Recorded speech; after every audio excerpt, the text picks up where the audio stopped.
Chapter 771. Realizing that things were getting out of hand, Diana had no choice but to put on her armor and take out her swords. One of them was unconscious, and the other seemed to be possessed by a demon. She no longer needed to hide her identity. Desir growled like a wild beast. Along with the pain on his face was an irresistible power. An ordinary person had crossed the demigod level and reached the true god level in front of Diana's eyes, or it could be said that he had the power of a true god. Diana looked at the shadow behind him. It had horns, white hair, 2 pairs of evil eyes, and dark red skin that seemed to be able to overturn the universe. Even though she had never seen it before, both Thea and Raven had told her about it. It was the 3-palace demon. It's just a projection. Diana was relieved after identifying it. Thea had told Diana many things about powerful beings in order to strengthen her belief. According to Thea's estimation, the 3-palace demon was stronger than Darkside. It was hard to tell how much stronger they were, but they were definitely stronger than Zeus. Thea had been weak back then, and she had not seen much of the world. Now, she could be considered a master. Looking back at the sealed 3-palace demon, she instantly understood that it was not the real thing. It was at most a clone. Connecting the memories, it was impossible to guess that the sealed 3-palace demon was the clone summoned by the cultists on Earth. If Raven Lowly was the daughter of the 3-palace demon, it would be more accurate to say that she was the daughter of the clone. If the real 3-palace demon entered a plane like Earth, it would definitely cause the universe to explode. In other words, the house was too small, and its body was too big. Back then, Sia and Raven had sealed a doppelganger, and its strength should be on par with Darkside's doppelganger.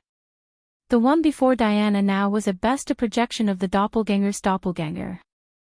The war goddess was not afraid. She had no problem fighting a mere projection. Of course, the best solution now was to summon Thea to help. But she did not want to do that. The problem in front of her was caused by her, so she had to solve it herself. The only problem was whether the Crimson Armor would find an excuse to escape if he was held back by the 3-palace magic projection. Fortunately, luck was on her side. The ancient armor that had suppressed the projection of the 3 demonic palaces for thousands of years, even if its spirituality had been tainted by the demonic aura, it still remembered the mission that it was created for. The red lasso swung and attacked the great demon. Sai was completely demonized, and the 3 palaces behind him slowly faded away. This didn't mean that he had worn them away, but that the transformation of Sai's body was almost complete. His originally handsome face was distorted beyond recognition. There were horns protruding from his forehead, and there was another pair of eyes above his eyes that seemed to be struggling to open. The human hand was the first to complete the transformation. A blood-red light flashed, and a giant hand wrapped in black gas moved like lightning. It grabbed the lasso and pulled in the opposite direction, wanting to pull the Crimson Armor over. Diana naturally wouldn't let go of this opportunity. She pulled out her 2 swords and slid towards the demon's legs. Divine power covered the 2 swords. Just by looking at their sharpness, one could feel that they were unstoppable. The 2 swords danced and cut through the air. The projection of the 3 demonic palaces didn't dare to be negligent. His shoulders and legs didn't move, and his body moved 3 meters to the left to dodge the attack. As if seeing Diana's power, he let go of the Crimson Armor's lasso. He waved his hands repeatedly, stirring up a monstrous amount of magic. With a push of his hands, a blood-red light spurted out, and a torrential amount of magic surged forward. Facing a torrential amount of magic, Diana didn't dare to underestimate it. However, retreating and dodging wasn't her style. Even if she was facing an undefeatable enemy, she still had to face the challenge head-on, not to mention that this guy in front of her wasn't that strong. Putting away her 2 swords, the Valkyrie raised the power of the silver bracelet to the extreme. With a loud roar, she used all the divine power in her body to smash the sea of magic. A 10-meter-wide passage was opened in the turbulent sea under the impact of the golden divine power. The Valkyrie didn't stop there. She turned into a strong light and punched the 3 demonic palaces through the sea. The demon, who was at a disadvantage, was still burning with magic flames. At this time, his body had already been transformed. His 4 eyes were looking at Diana, flashing with an evil light. The air within a few hundred meters was so heavy that it was almost stagnant. Diana often sparred with Thea, so it wasn't like she hadn't seen eye attacks before. She stepped on the ground with 1 foot and used the force to fly up. She pulled out her sword and slashed down. The 3 demonic palaces weren't surprised that his eye attack was dodged. His body suddenly grew a lot taller. Crimson magic flames enveloped his whole body. His steel-like hand grabbed the sword and exerted force in his palm, wanting to throw her away. The Valkyrie did a backflip and pulled out her sword. At the same time, she took out her lightning spear and thrust it at his arm. Boom! A crisp sound rang out. Lightning had a great restraining effect on demons. When the 2 sides suddenly made contact, it was like a thunderclap. The 3 demonic palaces finally took a step back in the battle. Diana was unforgiving. She waved her spear and aimed it at the demon's head. The Valkyrie was confident that this move could take down the demon. She was very careful with her moves. She mostly used the side of her spear to hit the demon. It would be best if she could shake the demon away from Desser's body. After that, no matter what she did, she would be able to move freely. Unfortunately, a crimson lasso wrapped around the tip of her spear. She had used up all her strength, so she hurriedly increased her strength. The 3 demonic palaces relied on the lasso's delay to dodge the fatal blow in a split second. Damn it! Diana was a little angry. This broken armor couldn't distinguish between good and bad, causing her to miss a good opportunity. The demon silently laughed, his eyes filled with ruthlessness. He waved his hand and pulled down 2 meteors from the sky, smashing them towards Diana. At the same time, he spat out a red light from his mouth. The red light scattered in the air and turned into a red cloud. As the haze filled the air, he crazily released all kinds of magic related to fire, darkness, and earth. Diana wrapped herself with divine power. With the spear in her left hand and the shield in her right, she nimbly weaved through all kinds of magic. She was a little anxious. Desir, with his human body as his foundation, wouldn't be able to hold on for long. But no matter how anxious she was, she couldn't rush into the range of the 3 demonic palaces. Every time she was about to approach, she would be interrupted by the crimson armor. She was obviously very strong, but she couldn't display it. This made her suffer. Fortunately, the 3 demonic palaces couldn't completely control the armor. The more he tried to control it, the faster the armor's self-awareness would recover. At first, Diana was fighting 1 against 2, but slowly, it became 2 against 1 between Diana and the crimson armor. But when the armor's magic power was overused, the 3 demonic palaces' control would gain the upper hand. It would turn around and attack Diana again. This cycle was endless. Chapter 772. Among the 3, Diana was the strongest, but she didn't dare to kill 2 ordinary people. She was clumsy, and the fight was a little ugly. The 3 palace demon was the most experienced, and also the most cunning. He repeatedly foiled Diana's attacks, and even countered the Valkyrie's attack with a punch. And the crimson armor was swaying left and right in the middle, helping this and that one moment. Diana used the remaining force of the 3 palace demons' punch to fly out of the battle circle, and with a wave of her hand, she sent a ball of her golden divine power into the armor. She wanted to awaken the young girl Cassie in the armor. In fact, Cassie had already been awakened by the intense pain. Every jump and attack of the armor was like stirring her body. Fortunately, she had a different physique than ordinary people, and the armor's barbs were for training, not for killing. The armor would return a portion of her power after every action. Otherwise, if she wasn't an ancient monk, she would have died long ago without a body as tough as diamond. In a daze, she looked at the battle outside like an outsider. Seeing her new friend Diana wearing the armor and wielding a spear and 2 swords, Cassie knew that her new friend was the superhero Wonder Woman. However, Cassie didn't have the intention to ask for an autograph. She only felt that this was a nightmare, and she hoped that she would wake up soon. Diana's divine power helped her. Warmth, sunshine, and many other precious qualities. Perseverance allowed her to gradually return from the perspective of an outsider to her own body. Cassie, can you hear me? Cassie, it's Diana. I need your power. Pull yourself together.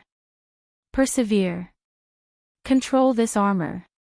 You are the master. Make it act according to your orders. You can do it. Diana's voice was hazy at first, as if it came from the horizon. Then, it slowly became clear, and Cassie finally understood the situation. I can't do it. It doesn't listen to my orders. The young girl wanted to control the armor, even if she could only control a finger, but her body was as stiff as a rock. Her nerves, bones, and muscles were like someone else's. Her orders couldn't be transmitted to her body at all. The young girl couldn't speak, she could only shout in her heart. She wanted to tell Diana loudly that she was just an ordinary girl, not a superhero. She didn't have such strong beliefs. However, Diana acted as if she didn't hear her. Her warm words kept encouraging her and encouraging her. She was like an elder sister, but more often than not, she was like a mother looking after her child. You can do it. Hang in there. You'll succeed soon. I have confidence in you. Under Diana's constant encouragement, the young lady Cassie mustered the courage to control her body several times, but she also failed several times. There were no sarcastic remarks, no strange gazes, only the usual support and encouragement. Cassie's heart was heavy. She did not want to betray this trust. Try hard and fail. Try again and still fail. Persevere. Continue to persevere. The girl, who had always gone with the flow, never thought that she would one day have such a strong belief. Ah! A cry that came from the depths of his soul finally came out from his mouth. The armor seemed to have realized the strong change in its host. It handed over control and fell silent. Cassie, you're amazing. The girl heard a familiar voice. It wasn't a telepathic conversation, but a voice that was transmitted through the air, through her eardrums, and into her brain. Me. Looking at the crimson armor on her arm, she was a little stunned. Come and help save Desir. I believe you can do it. Diana interrupted her daze. Desir. It felt like something that happened a century ago. It took her a while to remember that he was her boyfriend. At that moment, countless information entered her mind. Cassie's eyes flashed. She already understood. These were the armor's instructions, or perhaps it should be called the armor of silence. The flashing red lasso drew an arc in the air and wrapped around the Tripalace demon. The great demon revealed a ferocious smile. His gaze pierced through the armor, through the flesh, and looked directly at Cassie's soul. What a terrifying gaze. It was filled with monstrous hatred and all negative emotions. Cassie's mental defense that she worked so hard to build was quickly collapsing. Fortunately, the young rookie quasi-hero was not facing the great demon alone. Diana had already seen this scene. She admired this little girl. She took action a little later because she wanted to use this opportunity to train her character. She wanted to guard against arrogance and impatience. The armor was not omnipotent. The key was still in one's heart. A strong heart was the key to victory. Demon, look at me and say your name. Diana threw out her lasso of truth just as Cassie's lasso was about to be broken. She had trapped Desir's body. According to the rules, the Tri-Palace demon could only say the original owner's name. The result was not surprising. The original Tri-Palace demon could resist the lasso of truth. There was no doubt about this. This clone projection was far from it. Desir. The moment the name was said, the Tri-Palace demon projection was kicked out of Desir's body by the power of the rules. Diana did not have time to look at the unconscious youth. She took out the thunder spear and threw it at the projection that had just left the body and had yet to fully condense into a form. Boom! With a loud explosion, the Tri-Palace demon projection was blown into pieces and disappeared from the world. Diana only heaved a sigh of relief when she could no longer see the shadow. Desir. The young girl Cassie could only call out her boyfriend's name from a distance. She was afraid that the spikes on her body would hurt her boyfriend. His body is just too weak. He will be fine after some rest. Diana checked and said with certainty. The air here is very bad. I placed the Lawrence siblings not far away. Let's leave this place first. Diana carried Desir and found the other two people who had been unconscious until now. She opened the sonic tunnel and returned to the place where they had left. They avoided the sight of the tourists and found their own car. Diana used a gem sealed with a powerful healing spell on the three of them. Desir was the first to wake up. He looked straight at Cassie, who was wrapped in armor. Even if he did not see her face, he knew that she was his girlfriend. However, he did not say a word. He looked at her coldly and drove away alone. Looking at her boyfriend, who drove away alone until he disappeared from her sight, the young girl Cassie's emotions finally emerged from the bottom of her heart. She was very sad. She understood the look in her boyfriend's eyes when he left. It was full of resentment. He hated why the armor did not choose him. He hated how she could get something for nothing. He hated her to this extent. The original emotional connection had long disappeared. Cassie did not think that she could go back to live a normal life with her armor. Since her boyfriend wanted to leave, she would let him go. Chapter 773. They're about to wake up, do you want to talk to them? Diana pointed at her other companion and asked. No, they're all Desir's friends, it's better if they don't see me like this. The girl's voice came from within the armor, a little distorted. Then come with me first, let's see if I can solve your current problem. She could barely use invisibility, but Diana's teleportation was sloppy and ordinary. Instead of teleporting, she preferred to fly by herself, she didn't dare to teleport with others. The two of them ran towards the dense forest on the other side. Looking at the trees rapidly receding in front of her eyes, and the air being compressed by her high speed, creating wind resistance, Cassie, who was running to her heart's content, felt a burst of joy, but when she thought of her future fate, she felt an inexplicable sadness. Now I'm also considered a superpower user, right? Everyone wants superpowers, even a girl who likes to fantasize is no exception, but the price to pay for superpowers is a little too high, Cassie thought self-deprecatingly. Can I fly? Looking at Diana flying close to the ground, the girl Cassie tried her best to forget her worries and diverted her attention to ask. Diana didn't know the answer to this question, but she explained some of the key points of flying, like Thea, who used magic to fly, and Superman, who used physical strength to fly. The girl's perception wasn't low, as she ran while thinking about the few situations that Diana explained. At first, she could only jump, but as she slowly understood the flow of air, her body seemed to become lighter and lighter, and in the end, she actually staggered and floated. Ah, I can fly! The girl was overjoyed, and the haze in her heart finally dissipated by half. Diana was also very surprised. This girl's talent was unexpectedly high, and it wasn't unreasonable for the armor to choose her. After a few more experiments, the girl wearing the armor had strength, speed, endurance, reflexes, and flying ability that far exceeded a normal person, and had no shortcomings in any aspect.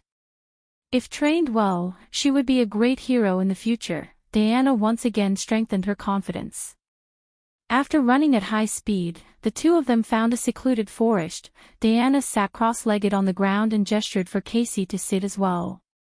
"Do you know who I am?" she asked first. After learning how to fly and running for a while, Casey, who was depressed because of her boyfriend's departure, recovered a lot. She nodded and said, "Superhero Wonder Woman Diana Prince, I've seen reports about you on the internet." Then, she seemed to have thought of something. "I heard that you're the lover of the first daughter." Diana had the urge to cover her face. "You're already like this, yet you're still so gossipy." However, this girl was very fond of her, so she couldn't bear to scold her. "You're right, but don't change the topic. Let's return to your question. I won't covet your armor, but can you take it back now?" The girl's tone was a little dejected. "There's only combat information in the armor. It doesn't say how to retrieve it." Diana proposed that she would like to check herself, and the girl said that she could do as she pleased. After checking for a long time, Diana taught her a few secrets to restore her state of mind and tried to help her take off the armor. Unfortunately, the armor was completely connected to her body, as if it was a part of her body. It couldn't be taken away just because she was calm. Diana tried to take it apart by force, but it was useless except for making the girl roll on the ground in pain. "I don't have a way. If you don't mind, my lover might have a way. If it doesn't work, she can also seal your armor," Diana said after some consideration. The half-grown Casey agreed readily, but her tone was a little uncertain as she asked, "Is it Miss Thea Quinn? Do you need to go back to America?" "I'm afraid I'm." Diana waved her hand. "I won't go back. Get out of the way. Watch my great summoning." The call ended. The Azure teleportation spell flashed, and Thea stepped out. It wasn't clear on the phone, so the two goddesses told each other everything from beginning to end. "You only noticed that she's extraordinary. Nothing else?" Thea asked playfully. The Valkyrie was confused by her lover's question. She shook her head to show that she didn't know. "Hee, if I'm not wrong, she's your relative. Judging by her bloodline, she's Zeus' granddaughter." Thea had absorbed a lot of Zeus' divine power. She was sure of this. This was also the main reason why the armor chose the girl over Desir. Their physical attributes were on a completely different level. Diana was a little surprised, but not too surprised. Zeus' 1-meter-tall household register didn't change at all. He had too many children. "Don't tell her this," Diana reminded her softly. She emphasized her wish to take her as a disciple. Thea didn't mind. The two girls quickly talked about the three-palace demon.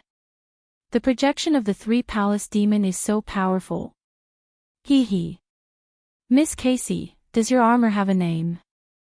Thea gave a thumbs up to the Earthlings who were good at courting death. Did they have nothing better to do, so they summoned a demon for fun? They didn't want the low-level ones, so they summoned the fiercest one. After listening to the story, she didn't comment and turned to ask the girl Casey. Casey was a little nervous when this super beauty suddenly asked her. Thea knew that Diana wasn't fighting, so she didn't change out of her armor. Instead, she wore casual clothes. Thea didn't bring any jewelry. She wore an off-shoulder beige dress with a pair of 5-centimeter high heels. It wasn't overly sexy, but it was graceful and gorgeous. She didn't feel out of place walking in this barren forest in such a beautiful outfit. Miss Casey, who didn't have high standards for clothing, didn't know that it was the influence of wealth and divine power. She only felt that the first daughter exuded a noble aura. It says it's called the silent armor." Casey scratched her head after saying that. Then, she felt stupid, like an ugly duckling. She hurriedly put her hands down. Silent armor. So she's Diana's disciple in the original timeline, the magical girl. Thea nodded to herself. The Valkyrie also talked about the purpose of summoning her. She wanted to see if the armor could be removed or retracted into her body. If it didn't work, she would seal it. In short, it shouldn't affect Casey's daily life. Thea used her magic to scan the armor from front to back and left to right. She lowered her head and pondered for a moment. This armor was specially made by the ancient heroes to deal with the 3 palace demon. It had a strong sense of sacrifice. In the eyes of the ancient people, once they put on this armor, they wouldn't rest until they died. They had no intention of taking it off. However, this wasn't a problem for her. The characteristic of ancient magic was its grandeur. Its external appearance was that it was tall and full of power. It was far inferior to modern magic in terms of refinement. Even if it wasn't the original method, Thea still found a loophole in the armor. She spent half an hour drawing a modern magic circle for the armor. Casey followed her instructions and successfully retracted the armor, or at least a part of it. Chapter 774. The shoulder pads, chest pads, and helmet of the silent armor were all retracted, leaving only the arm pads and leg pads outside. The rest of the armor became a red tights worn on her body. Your compatibility with the silent armor is not high enough. When you two are indistinguishable from each other, it can be completely retracted into your body. Knowing that Diana was going to train with Cassie for a few days, Thea said this before she left to at least give her some ability to protect herself. Leaving Diana to teach Miss Cassie, Thea brought her secretary, Miss Maisie, a bunch of bodyguards, and financial lawyers to Gotham City an hour later. The departure of the reclusive families allowed her to regain a large amount of capital, and she needed to reconfirm her shares in Wayne Group. Old Lucius did not like her entering Wayne Group from a CEO's point of view, but the current situation left him with no choice. Although Thea's shares were not more than half, there was no doubt that she was number one. Today, money was just a number to her. She had personally come to confirm her shares, and another matter was to discuss the opening of part of Wayne Group's patented technology to the new manufacturing industry. This matter would definitely hurt Wayne Group's profits, but she guessed that Bruce would not object. Both parties entered the conference room, and she saw that the person who was going to negotiate with her today was Tim Drake. In public, Tim Drake was attending Wayne Group's meeting as Bruce Wayne's adopted son. Taking off his red combat suit, eye patch, and suit and tie, Tim really had the temperament of a rich young master today. He was handsome, cultured, and had a calm demeanor when he spoke. His rich knowledge and wisdom made him look like a young and creative leader. Everyone knew Thea's identity, but the members of the Bat family had 2 sets of identities. Even if they had just fought monsters on the moon, they had to pretend not to know her. After a few simple greetings, they finally got to the point. As for Thea's proposal to open up part of the patents to ordinary people to carry out manufacturing, Tim fully agreed. Although Wayne Group's economy would suffer, he believed that Batman would agree. Old Lucius did not express much of his opinion. You have too much money and want to spend it. What does it have to do with me? I'm just an employee. Thank you for the support of Wayne Corporation and Mr. Drake. I will. Thea shook hands with Tim. Even though Tim was known for his calmness, he was still very nervous when this super beauty shook hands with him. Before Thea could finish her words, she suddenly felt an indescribable palpitation. This omen came without reason, like an irresistible hurricane blowing through her heart. On the ground, in the forests, there were countless cries, but the intelligent creatures did not feel anything. Everyone was living and working as usual. What was that? Thea was shocked and glanced at Tim beside her. Old Fox and the secretary didn't notice anything. They were puzzled as to why she looked as if she had seen a ghost. Something must have happened. She was very sure that the signal just now was transmitted to her by the will of the universe. However, compared to the consciousness of Earth 2, which was like a child, the will of this universe was like a titan. She did not understand much. Xia's first reaction was that someone had changed the timeline. Was it the Flashpoint incident? She looked carefully and found that her family was not affected at all. The development of Earth was still the same as it was a tenth of a second ago, stable and peaceful. Barry Allen, who was far away in Central City, was having dinner with heirs and discussing marriage. It definitely wasn't him. What the hell happened? A hurried phone call interrupted her thoughts. Tim gave her an apologetic look and picked up the phone. After saying a few words, he was also stunned. Bruce is missing. What do you mean he's missing? Thea heard the voice of the old butler Alfred on the other side of the phone. She couldn't suppress the doubts in her heart. The old butler had always been as calm as Mount Tai. Something big must have happened, or he wouldn't have made this call. I'll go check on Boo. Lou. What happened to Mr. C? The surface of the bat cave was full of lead, so she could only fly over to investigate. In front of a group of business elites from Wayne Corporation and Wayne Corporation, she activated the teleportation spell and reappeared in Wayne's old mansion. Alfred, what happened? She quickly found the old butler in the side hall. The old butler was anxiously making a call. Thank God, Miss Thea. You came just in time. Hurry up. Come with me. The old butler panted heavily and couldn't say a complete sentence for a long time. Thea could only inject a small amount of magic into him to help him stabilize. The old butler panted for a while. Master is missing. Sia's head was full of question marks. Who was missing? How did he disappear? I went to get him coffee. It was only 2 minutes, and he disappeared into thin air. There was no battle, no signs of superpowers, at least I didn't see anything. Come with me. With that, he pulled Thea to the secret door. According to the old butler, Batman was studying something, but in the blink of an eye, a living person disappeared. Ah! Oh my God! Was Bruce sitting on this chair before? Thea felt a familiar aura as soon as she entered the bat cave. She quickly walked into the inner room and pointed to a chair. The old butler nodded eagerly. Thea felt that her expression must be very funny. She was completely dumbfounded.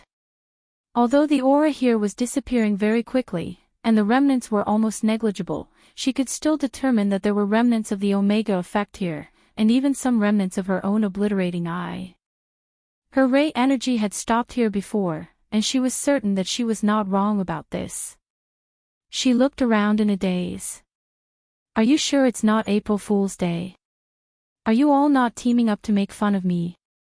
Batman was studying the Omega ray and her obliterating eye. Then, he lost himself. Master Bat had dug his own grave. The image of a red light and a green light intersecting each other appeared in Sia's mind, before they smashed into Batman with a boom. The siren had warned her that someone had sneaked into her sea of souls, but she didn't take it seriously. Now, the culprit seemed to be Batman.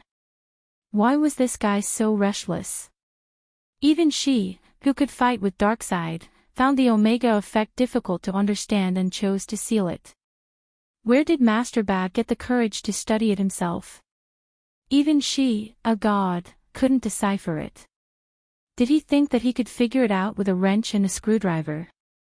There should be a limit to his advanced technology. Looking at the empty chair and the old butler's expectant eyes, Thea didn't know if she should say something. Chapter 775. The old butler looked at her earnestly. Thea scratched her head. She had some guesses, but she was not sure if she was right. Batman Bruce Wayne was rich, had a house, his parents were dead, and he was a handsome middle-aged man. Other than having a son who was a burden, he was perfect in all other aspects. The world's consciousness would not alert him. He was just not qualified. A normal Batman could die 1,000 times. He could be killed by a car, choked on food, or smashed to death by a flower pot. It had nothing to do with the world's consciousness. Thea was sure of that. But it was related to the Omega effect and the Eye of Obliteration. His life and death were at the level of the rules. If it was not handled well, it would be a universal disaster. Thea interrupted the old butler. This is very, very complicated. I need to ask someone who knows. I can't explain it in a short time. If Superman, Diana, and the others come, tell them to wait for me. I'll come back as soon as I get the answer. She went to the new planet. The Heavenly Father was no doubt a wise man. Your Majesty, you know. After a simple greeting, she had just started when the Heavenly Father raised his hand to interrupt her. He looked at the guards around them.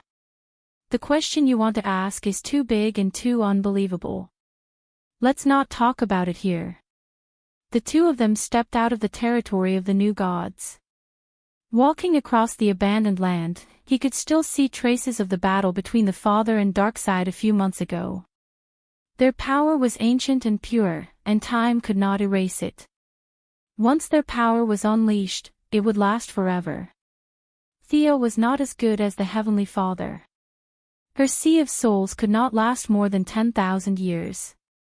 It was only a matter of time before it dried up. I'm glad that you can sense the changes in the multiverse. But I still want to ask you something. Do you really want to know the meaning behind this and the truth behind it? The Heavenly Father asked after walking for a long time. His tone was not very firm.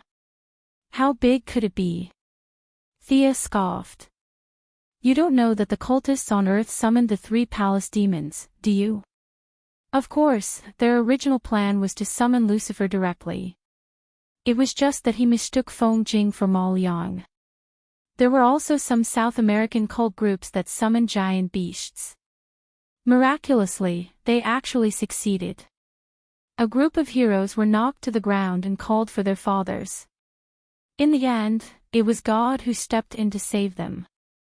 Courage was the unique talent of Earthlings, and Thea felt that she also had this talent. Her eyes were filled with determination as she nodded lightly, indicating that the Heavenly Father could tell his story now. Only Darkseid and I know about this. You're stronger than the gods, so you're qualified to know. But remember, don't tell the gods, not even Diana. Can you do that? The Heavenly Father asked. I promise I won't say anything, she said sincerely.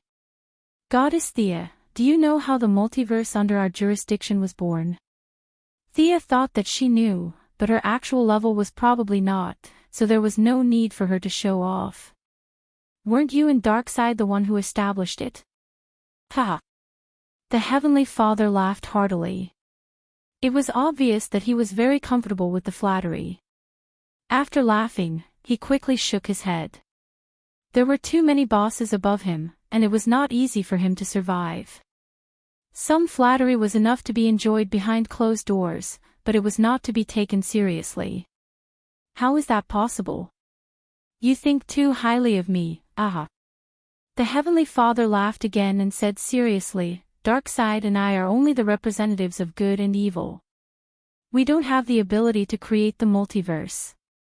The real creators call themselves the Watchers. Their power is far beyond mine, and they have power that neither Darkseid nor I can fathom. Goddess Thea, as the leader of the new gods, we only use our divine power and divine positions. The Watchers have long surpassed all kinds of rules. Their level is far beyond the new gods, and they are omnipotent and omniscient. The Heavenly Father's voice was a little heavy. He had worked so hard to get to where he was today, and it was hard to imagine that there were bosses above him. Thea had reservations about the Heavenly Father's words. The Watchers might be omnipotent, but they were definitely not omniscient. In her opinion, this group of Watchers was similar to Marvel's transcendental gods. Their power was boundless, but they were still one step away from being omniscient. This was evident from Darkseid's deliberate plan to confront the anti-Watchers. She lowered her head and thought for a moment. So you're saying that what happened in the multiverse just now has something to do with them? It has something to do with them, and it has nothing to do with them at the same time. The Heavenly Father looked like he was going to have a long talk. Thea hurriedly pretended to listen carefully. The Watchers created the multiverse to monitor and record everything that happened in it, while the Anti-Watchers destroyed the multiverse to maintain the number of universes within a certain range. From what I understand, this is a way to balance the universe. They are both forces of order. Thea nodded to show that she understood. In her opinion, although the Anti-Watchers were reduced to dogs in the later stages, they were still the creations of God. She had seen the antimatter universe in a hurry back then, and although it was chaotic, there was still order. As far as I know, there is another force outside of the multiverse. They are called the third party. The Watchers, the Anti-Watchers, and the third party. These three forces are intertwined. The Watchers and the Anti-Watchers have always been on guard against the third party, but the gap between the universes just now gave the third party a chance. A multiverse that represents darkness has been born. The Heavenly Father's expression was a little gloomy. He had not even finished dealing with Darkseid, and now there was another wave of villains. He felt that the task on his shoulders was very heavy. The Dark Multiverse. The Third Party in Barbados. Thea combined the Heavenly Father's words and her own memories, then connected the whole story with Batman's incident. She finally had a clear understanding of the relationship between the two. If Batman was just an ordinary person before, be it in body or soul, he was very ordinary. However, from the moment he was mixed with the Omega effect and was used by the third party to build the Dark Multiverse, he was no longer ordinary. He had connected the multiverse and the Dark Multiverse.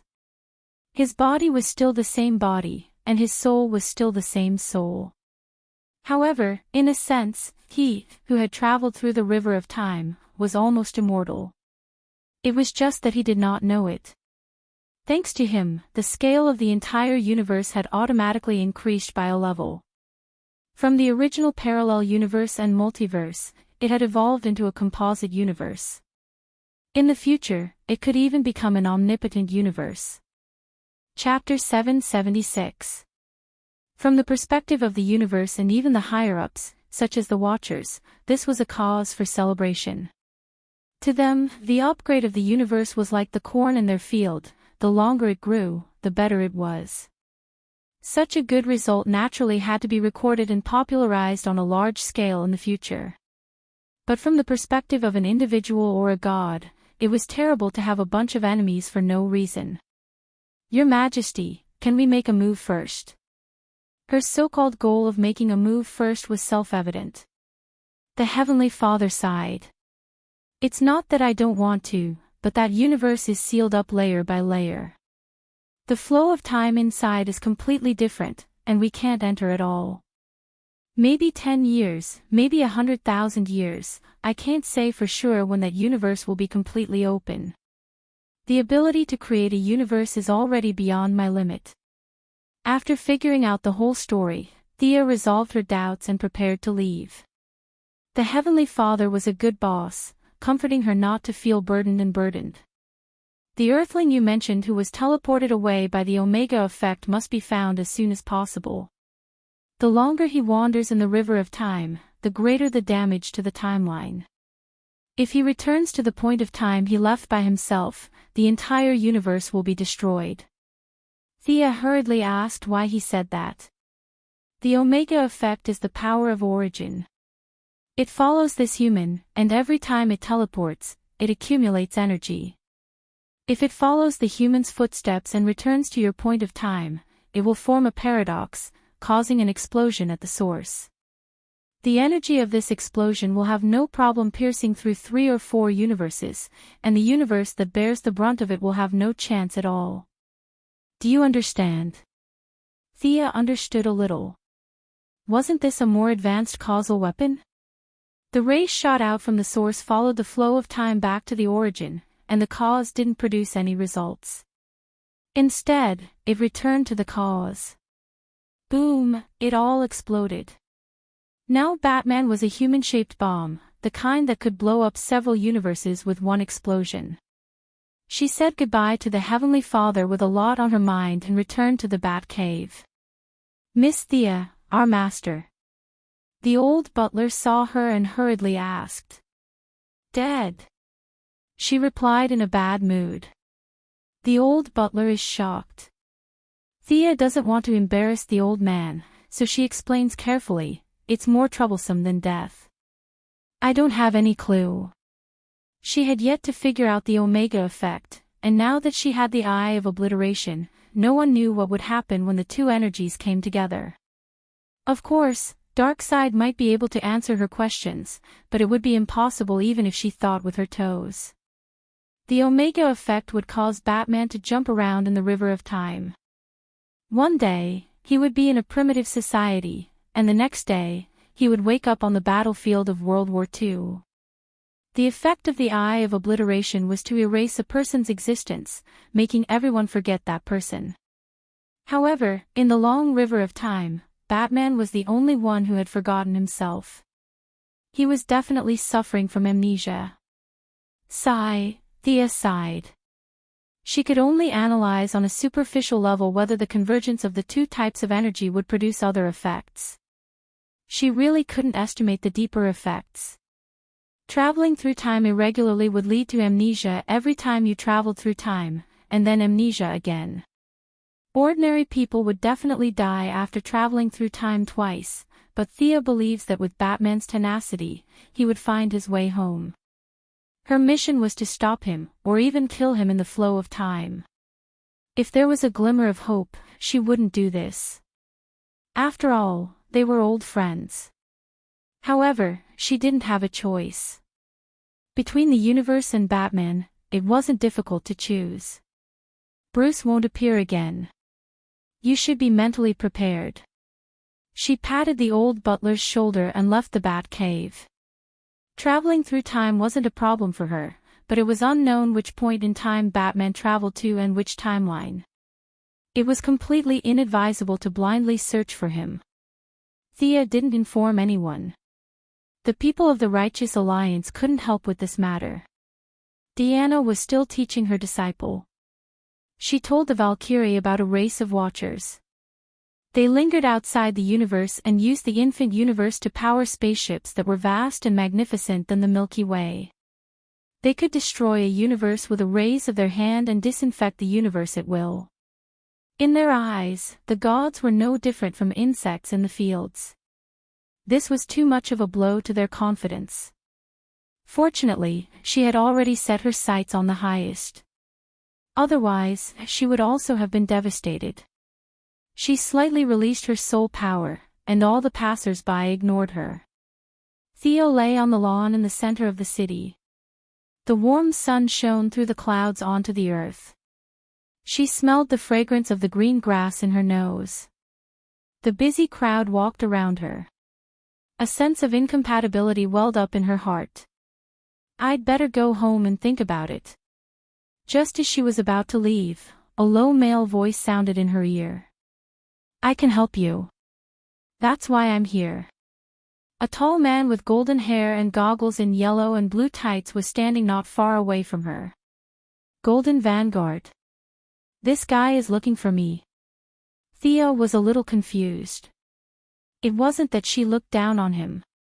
With her soul power, she didn't want to be seen by others. Not many people could see her. Among those who could see her, there was definitely no Golden Vanguard.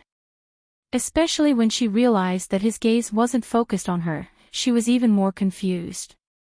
I can help you. That's why I'm here. Golden Vanguard said the same thing again. Thea didn't move.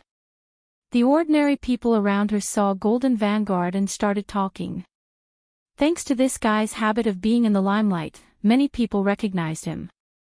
Golden Vanguard. Can you give me an autograph? Golden Vanguard, what are your criteria for choosing a partner? A few middle-aged women surrounded Golden Vanguard and asked him a bunch of questions. Amidst the noise, Golden Vanguard looked around anxiously. He stretched his neck and shouted twice, I can help you. That's why I'm here. Thea's interest was piqued. With a snap of her fingers, she teleported herself and Golden Vanguard out of the crowd at the same time. "You're looking for me?" asked Thea on the side of the road. Golden Vanguard saw her and breathed a sigh of relief. "That's right. I'm here to look for you. Trust me, I can help you." "What can you help me with?" "With all due respect, I don't think you can solve my current problem." "I can. You need to find Batman, and I can help you," said Golden Vanguard with certainty. Theo looked him up and down carefully. With the powerful memory of a god, she noticed that this Golden Vanguard was a little different from the one she saw a while ago. There was a slight difference in his clothes. The key point was that this Golden Vanguard's eyes were not frivolous. Instead, they were filled with wisdom. "You're another Golden Vanguard. The older version. You transmigrated here after the 25th century." She couldn't tell that this guy was also a transmigrator. Chapter 777. "That's right. Your foresight is as good as ever. Please come with me immediately." "I can't stay in the same timeline as my past," the elderly Golden Vanguard said urgently. Thea analyzed a lot of things in an instant. This guy knew her in the future and seemed to have a good relationship with her. She thought for a moment. "I can't enter the timeline easily. If I enter the timeline with the divine position, the whole universe will be in chaos. I can only use my clone to enter with you. Please hurry up. I can't hold on for more than a few seconds." Thea didn't waste any more time. In the dense ripples, a clone walked out of her body.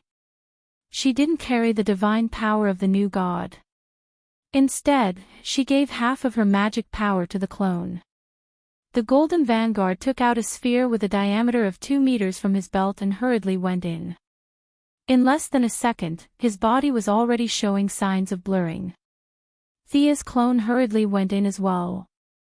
The Golden Vanguard activated the controller. The sphere exploded with unparalleled energy and directly pierced through time and disappeared from the side of the road. Sensing that the connection between the original body and the clone was not blocked, she sighed and turned to go home. Thea's clone and the future Golden Vanguard began a great operation to find the old man who had lost his footing, Bruce Wayne. Even with the help of the Golden Vanguard, who came from a more distant future to help, there was still no result. At countless points in time, the timeline was like an airtight net firmly blocking the way, and silently mocking them. Batman could be at any point in time, and they were painstakingly searching for him like looking for a needle in a haystack. 3 days later, she knew that she couldn't hide it from everyone. She could only choose to tell the Righteous Alliance. If Batman comes back, he will destroy the world. Green Lantern Hell asked in disbelief. Thea rubbed her head. The clone entering the river of time still had an impact on the original body. Her spirit power had not recovered by half and now it was flowing all the way. That's what the Heavenly Father said. I believe him. Everyone fell silent. The same question was in front of everyone. Should they sacrifice their friends or the world? The superheroes lowered their heads and didn't say anything. Although Batman had a lot of bad habits, they still felt uncomfortable when he suddenly disappeared. Since the few of them couldn't help much, Barry suggested that he might be able to lend a hand. Thea hurriedly pulled him back. You should stay at home and think about marriage. Don't make trouble for me. Time flew by quickly, and 30 days and nights had passed. The deep-seated effects caused by Batman's disappearance had yet to be seen, and the short-term problems had finally surfaced. The Gotham criminals who were shrouded in fear of Batman had begun to show their faces. Whether it was Penguin Man, Scarecrow, or Two-Face, these were Batman's old rivals. They had a keen sense of smell. Even if no one told them, they could sense something. Batman was gone. Dead. The skies of Gotham had changed. At first, they only sent their subordinates to test the waters, but when they discovered that only a few deputies were attacking the criminals, and the terrifying black figure never appeared, the criminals began to party all night long. The new bureau chief was in a terrible fix. Thea sent a letter to the Gotham police station through the city government. It said that Sergeant Bruce Wayne was sick. Now that the new bureau chief had just been appointed, he had to take over such a mess. Needless to say, it was very depressing. The Justice League offered assistance, but unfortunately, it was rejected by Nightwing Dick Grayson, who rushed back to Gotham to take charge of the situation. Wayne's old house was still brightly lit, but the one sitting at the head of the table was now a young man. "Young Master Drake, have something to eat." The old butler brought a plate of food for the third-generation Robin. Unfortunately, his mind wasn't on it at all. He only waved at the old butler. At this moment, he was flipping through the Wayne family history with bloodshot eyes, and occasionally made some notes. After 10 minutes, he rubbed his eyes. Miss Thea was right. Bruce did change some of the history. This Wayne family history book is not quite the same as what I remember. There are many bat marks left behind to guide us to find him. Batman is still alive. He's still waiting for us to save him, Tim Drake said softly, as if he was encouraging himself. The old butler sighed. Watching Bruce Wayne walk step by step until today, his sorrow was far greater than any of the other Robins. However, he wasn't as impatient as the young man. From Superman, Barbara, Diana, and the others who were close to Thea, he pieced together the truth. Once Bruce returned, the whole universe would explode. He didn't know how correct this view was, but he knew Bruce Wayne. He was a noble person. If he knew that he could cause such an outcome, even if it was only a 10% chance, he wouldn't have returned. In other words, Batman was actually dead. After a month of suffering, many people had already accepted reality, such as the criminals in Gotham and the few members of the Bat team. Barbara handed the title of Batgirl to the big lowly Cassandra. She once again became an oracle, pulling the Huntress and Tommy, who had rushed over from Star City. Laurel reformed the Raptor team. She was using her own method to protect Gotham and fulfill Bruce's last wish. Dick Grayson, who had returned once again, rejected the support of the Justice League. He used his Nightwing codename to shoulder the heavy burden, gathered the remaining members of the team, and went out early and returned late every day to fight the criminals. The only one who hadn't given up was Tim Drake. He still stubbornly believed that he could save Batman. The old butler couldn't bear to tell the truth, and could only silently accompany him. Not long after, it was late into the night. The secret door of the old house opened, and Nightwing Dick and Damian, who had changed into casual clothes, walked out. Jason is too much. He's smearing Bruce's name. I must catch him next time. With his father's death, the brat Damian suddenly returned to his taciturn and unapproachable state. He coldly greeted the few of them and returned to his room to sleep alone. Tim, I need you to help me. Damian's methods are becoming more and more violent. I don't want him to become another Jason Todd.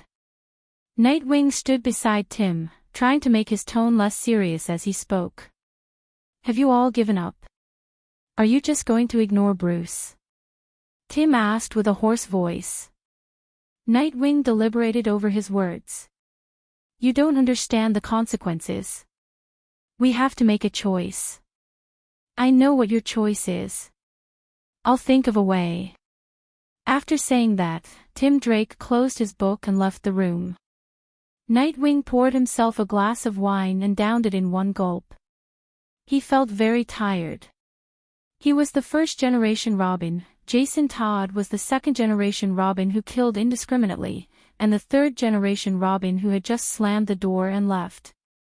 Batman's vision was really unique. Every generation of Robin had a frighteningly strong personality. Each person had a different idea. No one could convince the other. Chapter 778. Tim Drake walked out of Wayne's old house dressed like a nobleman. It was drizzling outside, and the rain washed over the city. Faint gunshots could be heard in the distance. In fact, as the third Robin, he was not as dispirited and uneasy as Nightwing thought. He was not a substitute for anyone, and he did not need anyone to command him. He had his own way of doing things. Nightwing lacks courage, and he doesn't dare to take that step. But I can.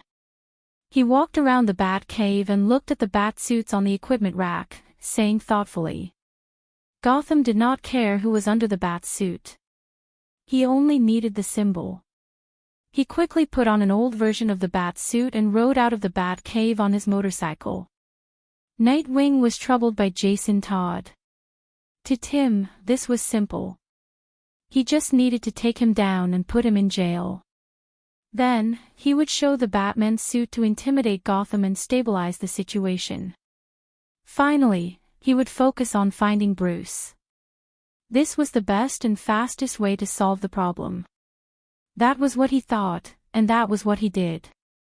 The motorcycle moved silently through the streets and alleys, drawing arcs in the night.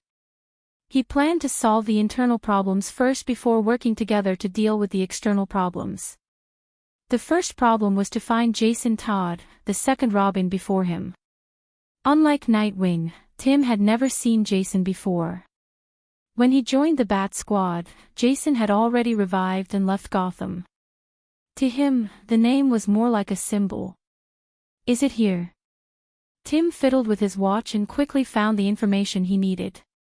Unlike the previous two Robins, he paid more attention to the capabilities of technological products. Many alien technologies that had entered Earth had been studied by him. He did not have the cautious attitude of Bruce. In his view, whether it was alien technology or Earth technology, they were all just tools. The motorcycle stopped lightly, and what came into view was an abandoned factory. Thea's large-scale imitation of alien products had created countless jobs, but it had also destroyed more than half of the traditional manufacturing industry. Many people had changed their businesses in time to avoid bankruptcy, but there were also those who were stubborn. In just a month, they had been swept into the dustbin of history. The factory in front of him was one of them. Tim didn't care about what was produced here before. He only knew that Jason Todd, who he was looking for, was hiding under the factory. After he cautiously entered the factory, the soil not far away from him moved, and a huge dark red plant quietly drilled out of the soil. The layers of flower buds opened, and two beautiful women looked in the direction he left. One of them had red hair and wore dark green tights. The other woman was wearing a short-sleeved, narrow skirt and high heels. She was wearing glasses and looked like a beauty in the workplace. Poison Ivy and his secretary, Miss Maisie, were observing from the shadows. Thea felt that the Bat team would be at a loss if they lost their support. Considering that Tommy and Laurel would also join the fray, she sent Poison Ivy, a local from Gotham, to help them in secret. Hanging out with Sia every day, under the influence of her surroundings, the secretary, who was originally a straight girl but now completely turned gay, happened to be at Poison Vine's house. Since she had nothing to do, she took the opportunity to come over and take a look. Why is it so messy here? The secretary heard the gunshots in the distance and found it hard to believe. The whole world was busy, and there were people here shooting in the streets. Poison Ivy shrugged. How would I know? Let's go in and take a look. The plant behind her spewed out a pile of pollen. The secretary knew that the pollen was used to confuse people's vision, so she walked in leisurely. Tim Drake didn't know that someone was following him and left a lot of traces. The secretary, who had undergone countless training, casually followed him. The underground space was huge, and there were faint sounds of conversation. It's unbelievable. You actually built your own bat cave, Jason Todd. You shouldn't have usurped that cloak. What followed was a series of violent banging sounds. The sound was so loud that intermittent echoes could be heard from the thick and heavy ground. You shouldn't have come here. This isn't your masquerade party, a low voice said. I'm not playing a game, Jason. I'm here to arrest you. I won't allow you to smear Bruce's name. The two were soon fighting with punches and kicks. TSK. Look, these men are actually fighting for some false reputation, Poison Ivy said casually. The secretary wasn't so hostile to men. She took out the green light ring and used it to reflect the scene of their fight. Her combat ability could fight with Madame Shiva for dozens of rounds. The secretary's vision was much better than Poison Ivy's. As if she was watching a competition, she began to explain with interest. This Tim is very powerful. His strength and intelligence have achieved a perfect combination. His strong skills and agile thinking are indeed worthy of being the young talent that Batman values. Poison Ivy was very self-aware. If she didn't mutate, she would only be a university student who stayed in the laboratory. She couldn't be compared to Miss Maisie, who was a trump card that could take on dozens of fully armed soldiers. You think highly of him? No, he lost because Jason didn't show any mercy. One side went all out while the other held back. His ending is already decided. As if she had seen the ending, the secretary was a little disappointed. The sharpness in her eyes disappeared and was replaced with a vase-like smile. As the former bodyguard of Luther, who was good at courting death, her judgment was accurate. Although Tim came with an urgent desire to solve everything, he didn't kill his predecessor. On the contrary, the other side didn't have any scruples and didn't show any mercy. Realizing that he had made a mistake, Tim wanted to salvage the situation. Unfortunately, they were both Bruce's apprentices. Although their fighting styles were different, they were familiar with each other's moves. At least, Jason was familiar with Tim's moves. On the other hand, Jason came back from the dead and wandered around the world for many years. He absorbed the essence of fighting from many sections. In countless battles to the death, his martial arts could be said to have improved a lot. His clever mind didn't delay Tim's fate of defeat. He had neither the belief of victory nor the moves to win. The result was self-evident. Your eyes are full of fear and confusion. You're the one who tarnished these clothes, Jason said as he clenched a bat dart and stabbed it into Tim's chest. What a ridiculous outfit. Taking off Tim's bat mask, he looked at the young face that was coughing up blood. He turned and left the battlefield. Tim only felt that his body was getting colder and colder.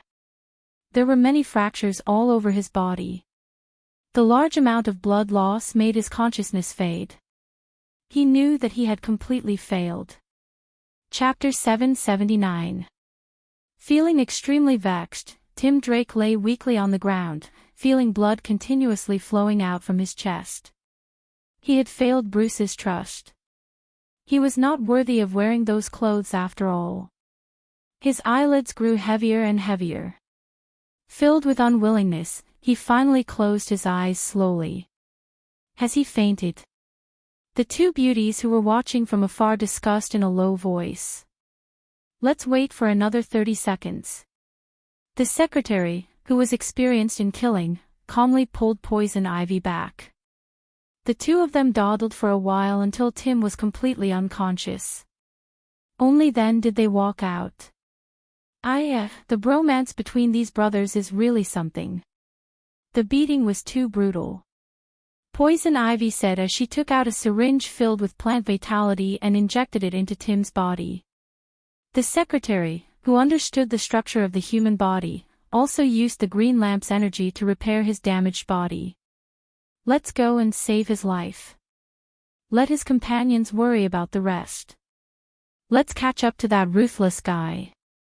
If Gotham had a dark Batman, it would be quite interesting. Poison Ivy and the secretary put on their light rings at the same time, turned on their invisibility function, and flew up to track Jason Todd. Half an hour later, Nightwing, who had sensed that Tim was missing and realized that something had happened, followed the trail of the motorcycle and came over. Seeing that Tim had been beaten to the point where he was barely breathing after a long time, Nightwing was shocked and hurriedly carried him back for treatment. Nowadays, the medical cabins on the market had been upgraded to a very high level, and the one in the Bat Cave was not for sale. The robotic arm began to perform the surgery and transfuse large amounts of blood. It was busy for 2 hours before the patient was saved. As for his successor, Dick understood Jason well. He knew Jason's intentions, and presumably, Jason also understood his thoughts. There was only one Batman. It was either this or that.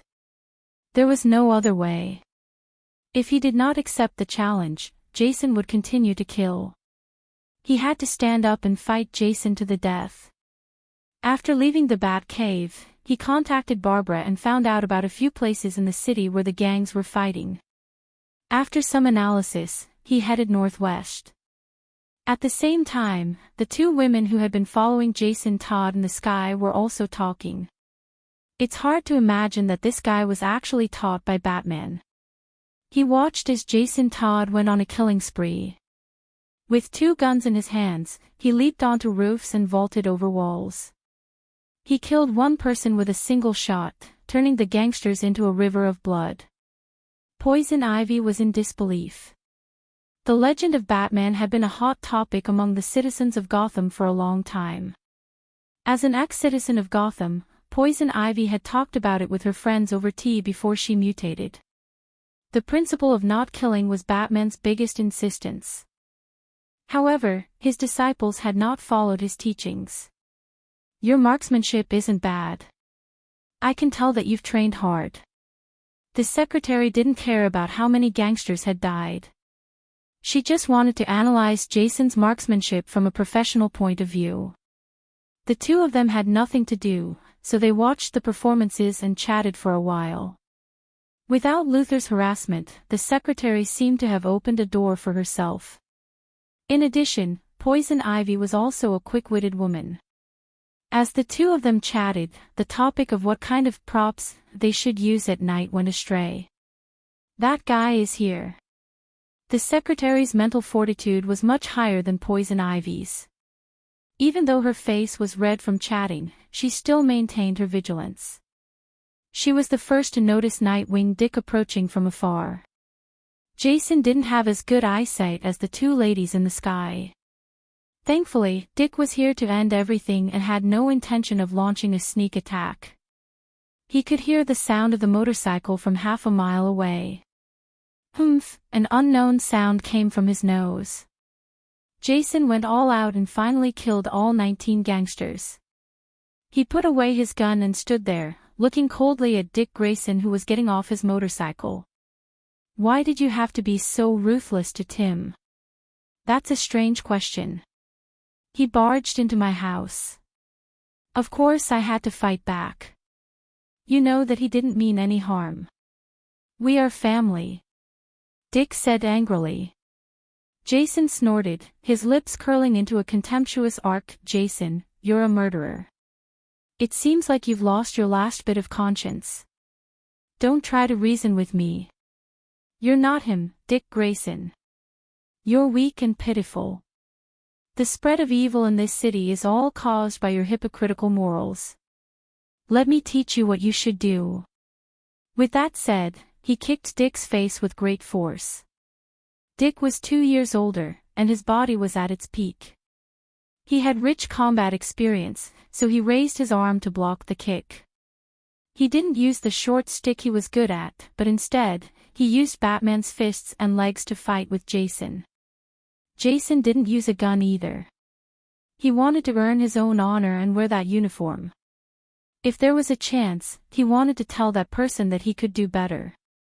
You're nothing without him thinking highly of you. Jason punched Dick in the right cheek, then kneed him in the abdomen. Dick's reaction speed was top-notch. When his abdomen was hit, he used the force to pull in his stomach and twist his waist, raising his leg high to kick Jason in the chin. Both of them held their wounds and looked at each other. He's our father. There's no doubt about that. And you've shamed him. Dick faked a move to fool Jason, then tripped him, and finally hit him in the face with his strong forehead. Jason felt his vision go black, and his vision and hearing were affected. He was still calm. He took out a small bottle and sprayed it in Dick's direction. Dick coughed violently in the pale yellow smoke. Cough, cough, the scarecrow's fear gas. You must have stolen it from the Bat Cave, right? You're getting more and more unscrupulous. Face your fear. Jason kicked Dick in the chest, then ran 2 steps forward and punched him in the chest. When he was about to attack a third time, his right fist was grabbed by Dick, who had lost consciousness. Before I came here, I injected the scarecrow with all the mutated viruses known to him. You didn't expect that, did you? No one he taught is stupid. Jason was caught off guard. He took 2 punches in a row and vomited blood. It's over, Jason.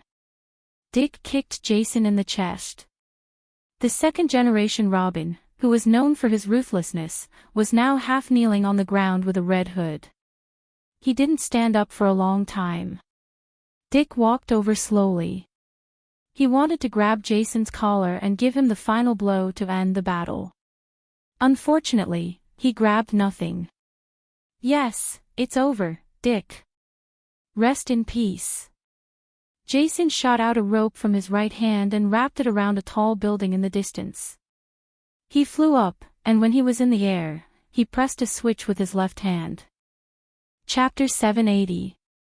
Boom. Boom. Dick felt a huge tremor under his feet.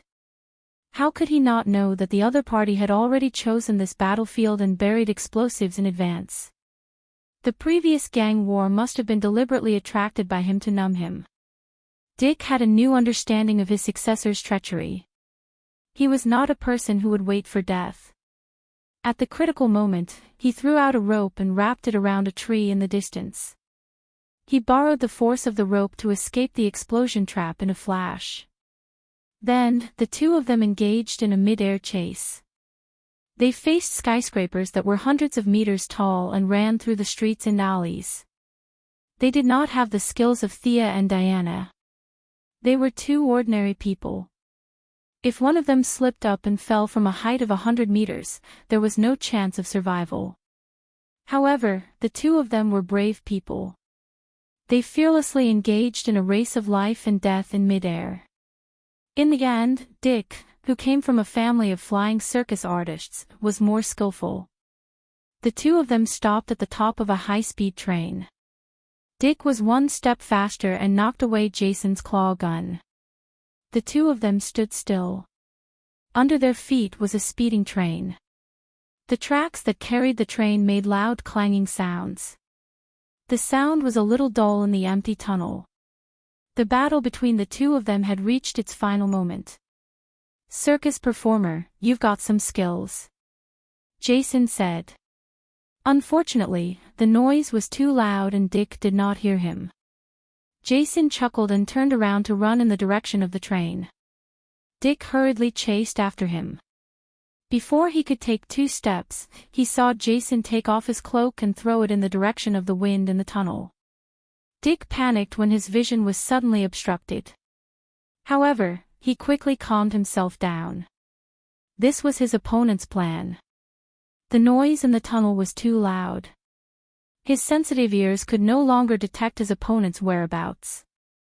Coupled with the cloak blocking his vision and hearing, he was in an extremely dangerous situation. Should we save him? Poison Ivy, who was flying over from afar, asked. After all, he was not good at fighting. No need, the secretary said firmly. The 2 women chose to stand by and watch. At the critical moment, they saw Dick suddenly explode with all his strength. He jumped up and kicked in the direction he estimated. He gave up on defense and gave up on his worries. Because they were on a train, if this kick missed, he might even lose his life. Fortunately, his judgment was accurate enough. As he expected, Jason chose to fight head-on. Just as he pounced, Dick kicked him with all his strength. No! Dick felt that he had kicked a human body. He took the opportunity to remove the cloak that was covering his eyes and saw that the train had rushed out of the tunnel and was traveling on the Gotham Canal. Jason Todd had lost his balance and tumbled into the river. "That guy won't die, right?" The two young ladies continued to whisper. "He won't die. Look carefully at his movements when he enters the water. I dare say that he has already predicted this." "I couldn't tell. Batman's successor has finally been chosen. Then, the chaos in Gotham should come to an end. Let's go take a look at the Raptor squad on the other side." The two girls did not alert anyone and flew to the other side of the city. Nightwing touched the transparent door of the medical cabin. Looking at Tim, who was sleeping inside, he muttered to himself. "You think that I refused to wear the cloak because I was afraid, or because I couldn't bear to do it? Actually, both are wrong. I refused to take over the role of a mentor. He asked me to do so. In the message he left me, Bruce hoped that Nightwing and Robin could protect this city. I did so. Unfortunately, he is not an omniscient saint. There are times when he makes mistakes." Bruce underestimated Batman's position in the hearts of the Gotham people. Nightwing sighed and took off his mask, revealing a pair of tired eyes due to years of running around.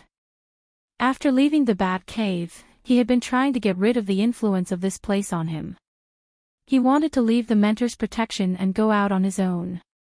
Unfortunately, his efforts were in vain. He had to make a choice today. Would he continue to be Nightwing in Bridhaven, or would he be Batman in Gotham City? Looking at Tim Drake, who was relying on a ventilator to maintain his life, he knew that he had no choice. He resolutely took off the combat suit that represented Nightwing, revealing his strong muscles. Dick Grayson took a deep breath, clenched his fists, and reached out to take off the combat suit of the original owner of the Bat Cave.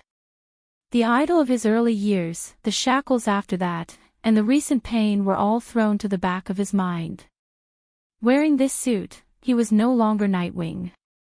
Instead, he had become a symbol that would strike fear into the hearts of the criminals in Gotham. "Bruce, no matter where you are, please protect me." After saying that, he put on the cloak with devotion. From today onwards, he was Batman. Tim Drake woke up a day later.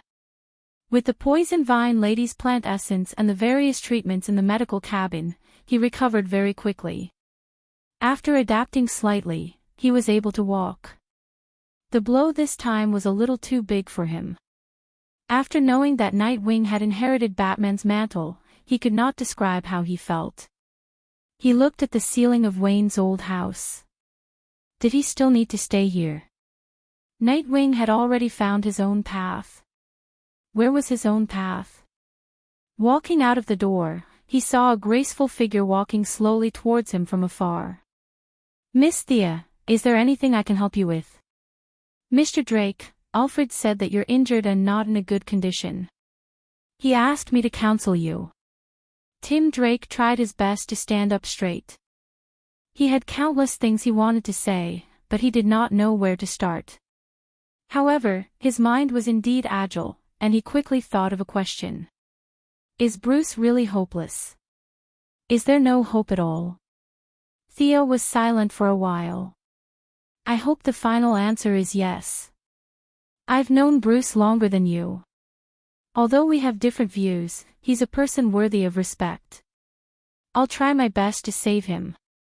However, when it comes to choosing, I can only choose this world and give up on him." Hearing that there seemed to be a glimmer of hope, Tim Drake hurriedly asked what he should do. If he could not find his own path, it would be a good idea to ask this mentor. Thea interrupted him and pointed to the old house behind her. "Let's go in and talk." Nightwing, "Oh, no, Batman now. Actually, they don't miss Bruce any less than you do. You're all right, but the starting point is different." She seemed to be calm, but in fact, she was quite tired now. Her doppelgangers were traveling in time one after another, and the burden was on her main body. She only needed to explain to these Mr. Robins once. After that, she should quickly go home and sleep. As the new Batman, Dick had been busy all night. When he saw her visit, he hurriedly came out. Damien was also woken up by the young lady. Not long after, the old butler walked into the hall and gathered to wait for her explanation. Chapter 781. Theo looked around and saw that everyone's gaze was fixed on her. Before we talk about Bruce, let's talk about Gotham. The chaos in the entire country is not as much as the chaos in Gotham. Recently, Gotham's crime rate has been high. In just a month, the number of citizens dying from unnatural causes has exceeded 200. Gotham needs to restore order immediately. If you can't do it, then the Justice League will have to intervene. The National Guard has gathered 1,500 people and is heading to Gotham. I can delay it for 3 days at most. After 3 days, there can't be such large-scale gunfights on the streets of Gotham. Milady slammed the table fiercely. Did she still want to talk about the spirit of the whole country? Gotham is dragging my wealth and divine power down. After explaining the current situation, Thea saw that everyone nodded in agreement, so she let it go. The number of criminals on the streets of Gotham was less than 10% of what it used to be. The reason why the Penguins and Two-Faced Men could survive until today and not be dragged to other planets to dig coal was because of Batman's interference. Throwing a living person to another planet was not something that could be done too openly. Death Knell had tried to play the game a few times, but they were all discovered by Batman at the time. That was why Gotham was in chaos today. Otherwise, if tens of thousands of people were dragged away, the 5 mafia families would not be able to do anything. Batman is a member of the Justice League. You have to attend the next meeting. Thea pointed at Dick and said. Dick nodded. This was something that he should do.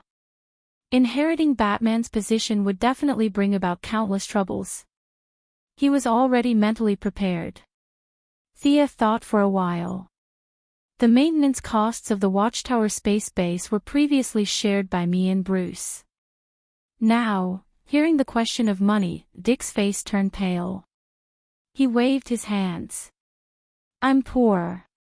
I don't have any money. Thea was very unhappy. This new Batman did not even have the superpower of being rich. What was the use of having him? She then turned to look at Damien. His biological son should be rich, right? Damien was just a brat and had no concept of money. He only knew that he could use his father's credit card and didn't ask about anything else. The brat gave her an ignorant look. Miss Thea, let's talk in private. The old butler hurriedly pulled her to the side. They talked about inheritance laws, inheritance taxes, Gotham's prices, and the impact of alien technology on mankind. Legally speaking, Master Bruce is still alive. The old butler's face was full of worry, expressing his helplessness. Thea slapped her forehead. She had forgotten about it. The old butler was right. She couldn't let ordinary people associate Bruce Wayne with Batman. 2 days ago, she had helped forge Comrade Bruce's medical record. The old butler tried to act pitiful again, as if they were going to beg for food next month. In short, they had no money.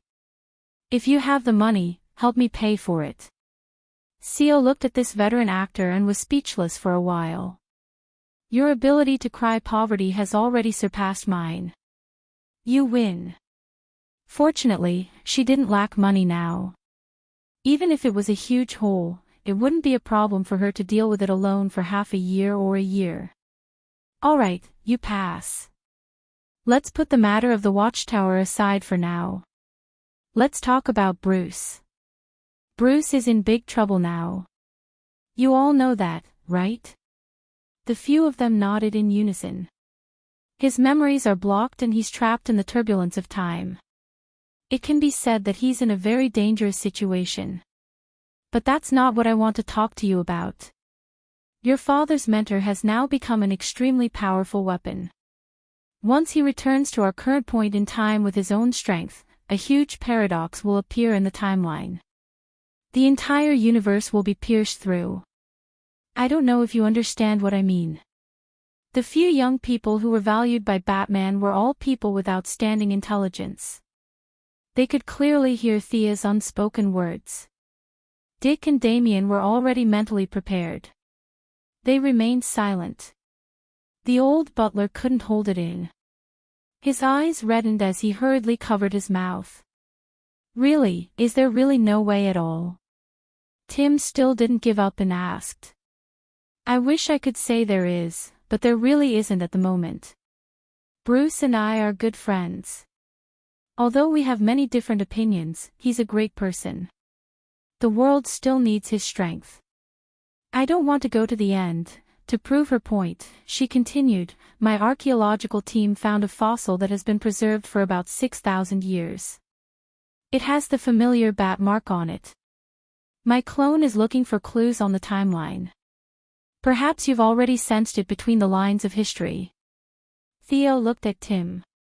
Even if Bruce has lost his memories, his caution is still in effect. However, he's like a stone thrown into a calm lake. No matter how light or small it is, the entire timeline will change because of it. These changes may be big or small, but the change here is definitely the biggest. After saying that, she circled her finger in a circle, indicating the changes here in Wayne's old mansion. What changes in our house? Dick and Damien were a little confused. They really couldn't see any difference. The timeline will start to cover the elderly. Your memories must be slightly different. Thea spread her hands. Batman moved through the timeline at a completely different speed. He had traveled through every minute and second here countless times. How could there be no changes at all? The young people didn't believe her. After a few casual words with the old butler, they realized the problem. The old butler's words didn't match. They felt that the old butler's words were similar, but they also felt that they weren't. The old butler looked a little confused. He prepared to speak with the facts and led them to the Wayne family's showroom. Thea didn't have anything else to do, so she followed him in. Wayne Manor occupied a large area. From a cultural point of view, it couldn't compare to the world-famous Chatsworth Manor.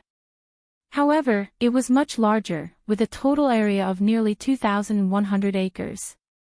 Excluding the few reclusive families, Wayne Manor was one of the most luxurious mansions in the United States.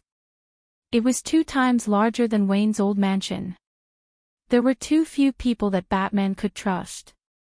They didn't have any helpers, so the daily cleaning was done by the old butler. However, the old butler was so old that it was too inhumane for him to clean the huge manor alone. They usually had a fixed area of activity. The father, son, and disciple usually gathered on the west side of the manor. For a long time, Bruce Wayne didn't like the wealth that the family had accumulated through various means. He threw away the portraits of his ancestors far away. The showroom they were going to this time was on the east side. Walking through the long corridor, there wasn't much debris in the room, just dust everywhere. Alfred, who had undergone the strictest British butler etiquette training, was a little embarrassed. He would gossip from time to divert their attention so that he wouldn't be laughed at by Thea, a decent person. Chapter 782. At the end of the corridor, there were many statues, some guns, and swords hung neatly on the wall for people to see. According to the old butler, these were the famous spoils of war of the Wayne family's ancestors. Thea aside, even Dick and the others had never been to this area before. Please come in. The old butler took out a key and opened a thick door. The few of them filed in. He turned on the lights and removed the curtains on the portraits. Even the old butler noticed that something was wrong, let alone the few youths who were known for their sharp eyes. This, and this. They're too similar. Damien pointed at the portraits and said in disbelief. It was normal for him to find it strange because the ancestors of the Wayne family in the portraits all had generous faces, wide chins, and stern gazes. Excluding the factors of the painter, they looked 70 to 80% similar to Bruce. This result made him shudder. From a genetic perspective, it was possible for father and son to look similar, but it was too exaggerated for them to still look similar after 4 or 5 generations. It was not a monogamous reproduction. Once the female's genes were added, there would be obvious differences in appearance after 3 generations. And the ancestors in these portraits seemed to be carved out of the same mold. What did this mean? The youths looked at the portraits and felt a chill run down their backs. Thea was also gritting her teeth. The cause and effect that should have remained unchanged was completely messed up under the influence of the Omega effect. In the chaos of time, Bruce lost his memory. He was naturally close to his bloodline, and because of his outstanding leadership skills, he turned the tides in countless family upheavals and became the head of the Wayne family for several generations. He became his own ancestor and was written into the history books. This was his current problem. This person is holding a book with a bat mark on it. Tim pointed at a portrait that looked like a saint and said in surprise. This person's clothes also have a bat mark. This person also has one. More and more evidence showed that even though Batman lost his memory, he still left behind many clues. It was not only for the team to find him, but also to save himself. Unfortunately, he did not know that his actions were destroying the entire timeline. Why is there an empty portrait here? Damien asked, pointing at a blank spot. That's Thomas Wayne. The man who shares the same name as Master Thomas lived in the 1860s. He's a notorious cult leader. He's already been expelled from the Wayne family, the old butler recalled. How is that possible? The head of the Wayne family in the 1860s was Joseph Wayne. I remember it very clearly, Tim Drake asked curiously. Joseph? The old butler thought for a moment. Young Master Drake, you must have remembered wrongly. In the 18th century, there were only 3 people named Joseph in the Wayne family, and none of them were the patriarch. The old butler firmly believed that he did not remember wrongly. Tim was very sure at first, but after that, he also felt dizzy. Damien coughed twice like a little adult, indicating for them to focus on the disappearing portrait again. The old butler was very concerned about this legitimate heir of the Wayne family and no longer bothered with Tim about Joseph's existence. The family has very little information about this Mr. Thomas. They only mentioned that he seemed to want to summon a demon named Bashmos in the modern world. The old butler was not sure if these memories were originally there, or if it was like what Thea said, the timeline had changed and they had suddenly appeared in his mind. Barbados? Thea asked with an indifferent expression. The Wayne family and the dark multiverse were too deeply entangled. My father is Thomas. This name is too good. She could not help but mock inwardly. The old butler slapped his forehead. Yes, it's Barbados. I heard that he's a demon from an ancient tribe. A bat demon. At the mention of bats, he shuddered. Batman and the Bat Demon. Was all of this destined in the 18th century? Bruce returned to the past and left behind countless bat markings, pushing the entire Wayne family to worship bats. Miss Thea, is that what you mean? Dick's mind was the calmest, and he came up with a shocking answer. It's not just that, Dick. If I'm not wrong, the cave full of bats that Bruce fell into when he was young was a sacrificial site set up by this fellow who tried to summon demons more than 100 years ago. Thea did not mention one more thing. Her memories mentioned that there were traces of demons in Gotham. When she arrived at Gotham at the beginning of the year, she even asked Barbara and Catwoman about it. The two of them denied it and said that they had never heard of it. Now that she was a new god, even if the timeline exploded, it would not affect her. She felt that if she asked about the demons now, they would have an impression of it in their memories. There was no need to add to their psychological burden. Barbados was still very far away from this universe. She said softly, Eastern cultivators pay attention to cause and effect. From the analysis of this matter, Bruce is his own cause and effect. His fate was determined the moment time began to flow. You know the seriousness of this matter, right? This matter should be a wake-up call for you. Don't casually study things that you don't understand. Okay, I'm leaving. The world is very peaceful now. Gotham cannot continue to be chaotic. You should hurry up and return everything to normal in these 3 days.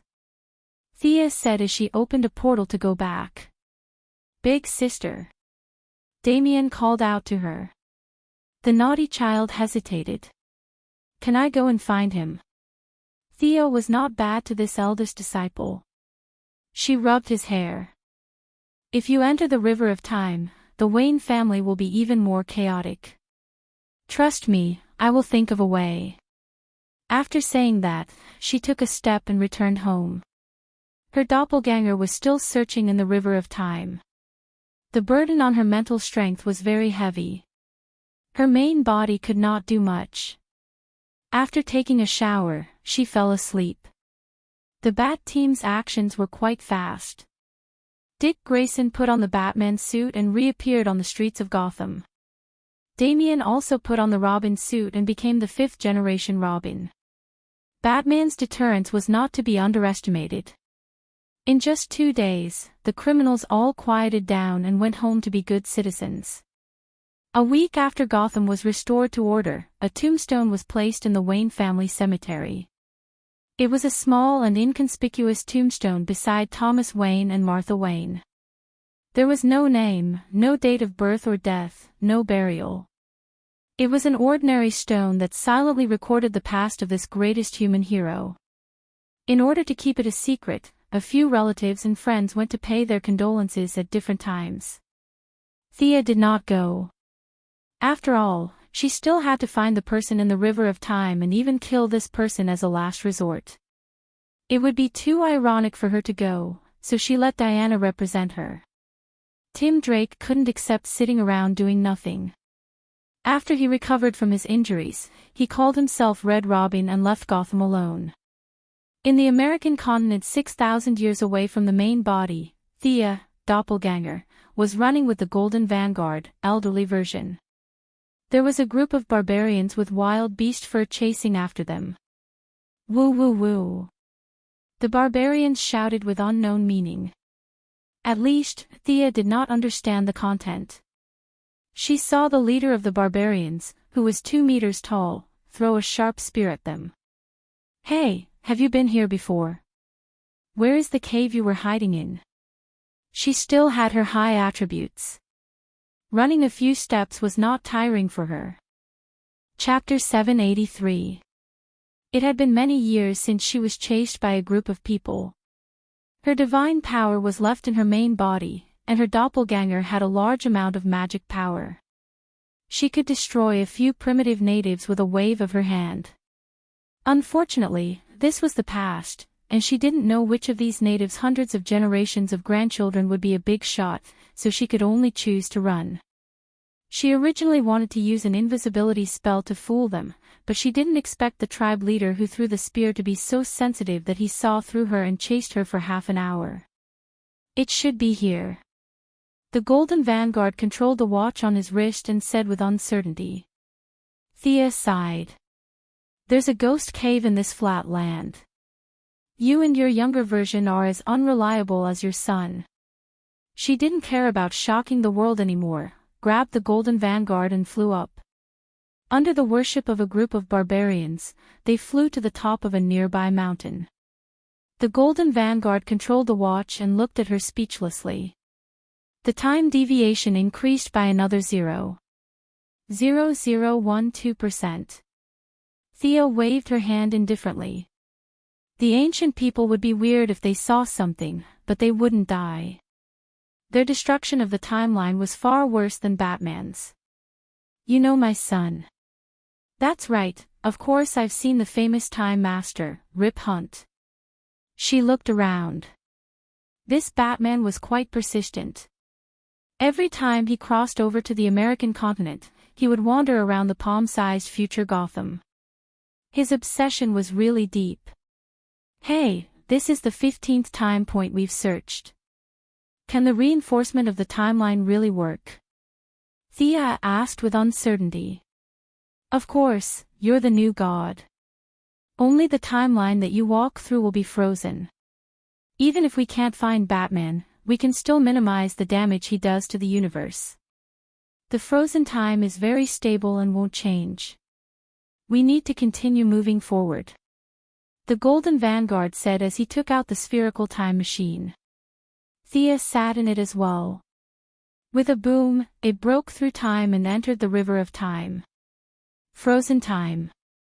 That means there's an irregular time. How do you know all this? Thea couldn't see through the Golden Vanguard. In the past, there was only one universe in this world, and its timeline was fixed. After that, with the rebirth of the multiverse, or rather the rebirth of the 52 coexisting universes, some rippling wormholes were created, and many transmigrators entered the timeline through the wormholes, the Golden Vanguard said unhurriedly. Thea was shocked. The fact that the other party could accurately say the number 52 surprised her. The multiverse was not a neatly arranged display for people to see. They were intertwined and connected to each other. For example, the optical axis connected Earth 1 and Earth 13, the mic axis connected Earth 2 and Earth 3, the cemetery included Earth 3, Earth 13, 15, 19, 37, and so on, and the other world included Earth 4, 35, 39, 41, and so on. The mother box could open a passage. As for how many parallel universes there were, Thea felt that Uncle De could give a specific number, but the Great Plains Wolf and the others might not know. The Golden Vanguard was just an ordinary person. He was neither 51 nor 53. How could he know about this? Who said that to you? Forgive me for being blunt, but I don't think you have such a strong vision. Thea was very serious. The fact that the Golden Vanguard could say this meant that there was a big shot behind him. Who was it? Was it from heaven or hell? Or was it a sleeper? The Golden Vanguard had a strange expression on his face. He stuttered for a long time before squeezing out a sentence. This part of my memory has been sealed. I only know that I am not your enemy. The control system suddenly chimed. The Golden Vanguard was overjoyed. I found the Omega's reaction. This time, we will definitely catch up. Thea was expressionless. This man had said the same thing during the previous 15 tracking attempts. Unfortunately, he had failed every time. When he was lucky, Batman had just teleported away. When he was unlucky, it was already more than 10 years after he had transmigrated. In short, the time machine that the Golden Vanguard controlled was just like him, unreliable. This should be the beginning of the 19th century, the era when cowboys were just starting to reclaim the land. Here, take it. The Golden Vanguard said as he took out a flintlock from under the seat. Remember, we can't use weapons that exceed the limits of this era. Thea played with the revolver in her hand. She had a hunch that she wouldn't need it. Sure enough, after leaving the River of Time, she opened the door of the cockpit and walked out, only to hear the Golden Vanguard exclaim, "Oh my God, where is this?" The two of them were on an island floating in the void, like a small boat on the sea. Up and down, left and right, there were slow and uniform dark blue waves, which were tributaries of the River of Time. The land on the island had been completely desertified. It was abnormally dry in their hands. There were no signs of life on the island, only emptiness and silence. Where is this? Batman has been here. The Golden Vanguard was completely confused. He continued to fiddle with his wristwatch as if he was grasping at straws. Unfortunately, he didn't find anything for a long time. Stop fiddling. If I'm not mistaken, Batman has been here before, but someone teleported him away. It wasn't the Omega effect, but a man-made teleportation, she said with certainty. After saying that, she pointed to the northeast corner. There's an extremely strong magic reaction in that direction. Let's go and take a look. With that, she flew up, and without waiting for the golden vanguard, she flew toward the magic reaction area. After flying for less than a minute, she stopped. The blood-red stairs extended to the top of the mountain, and a black castle was in the middle of the mountains. The golden vanguard also flew over at this time. He pointed to the castle. What is this place? Do you want to go in? I only know that this is the end of time. Someone interfered with Batman's random teleportation. Whether he had good or bad intentions, he did us a big favor. As soon as her voice fell, the castle gate creaked open on both sides. The open gate and the dark interior looked like a giant beast that could swallow the world from a distance. Deliberately mystifying, Thea said with a little contempt. This doesn't look like a good place. This was the Golden Vanguard, who hadn't figured out the situation yet. Thea wasn't so confused. From the moment she set foot on the island, the other party had noticed her. Of course, she also noticed the other party.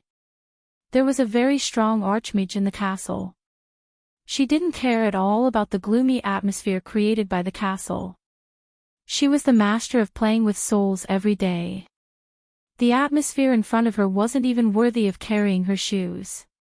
She entered the gate, passed through the atrium, and came to a door that occupied a rather large area. She directly pushed the wooden door open and walked in with her head held high.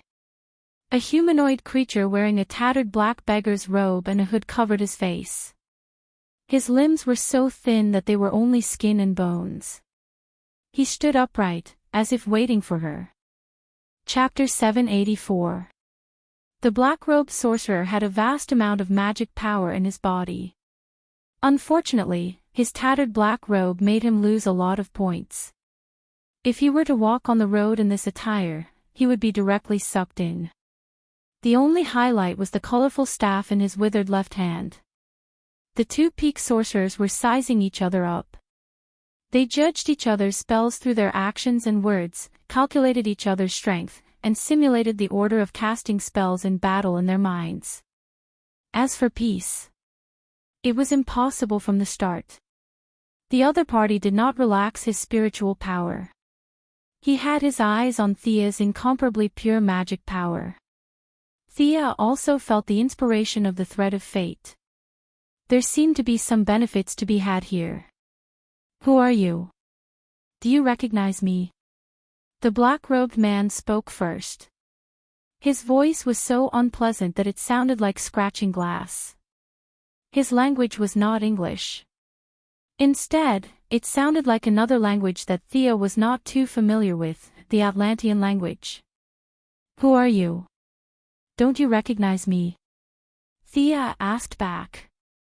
After a simple exchange of blows, the result was very satisfactory. Neither of them recognized the other. There was no psychological burden in fighting like this. The soul fire needed the support of the soul god's position. At this moment, her clone could not use it. However, she could still use the magic fire. She raised her hand and used her strongest attack, silver fire. The silver-white flame extracted from pure magic power, dragging a long tail of flame, crashed into the black-robed man like a meteor. The black sorcerer was a little out of Thea's expectations. This guy was as black as coal, but he was actually a water sorcerer. He raised his staff high, and seawater flowed out from the surroundings. The castle became a swamp. A purple tentacle stretched out from the water, stretched slightly, and smashed down on the silver fire. The silver fire broke the tentacle as expected.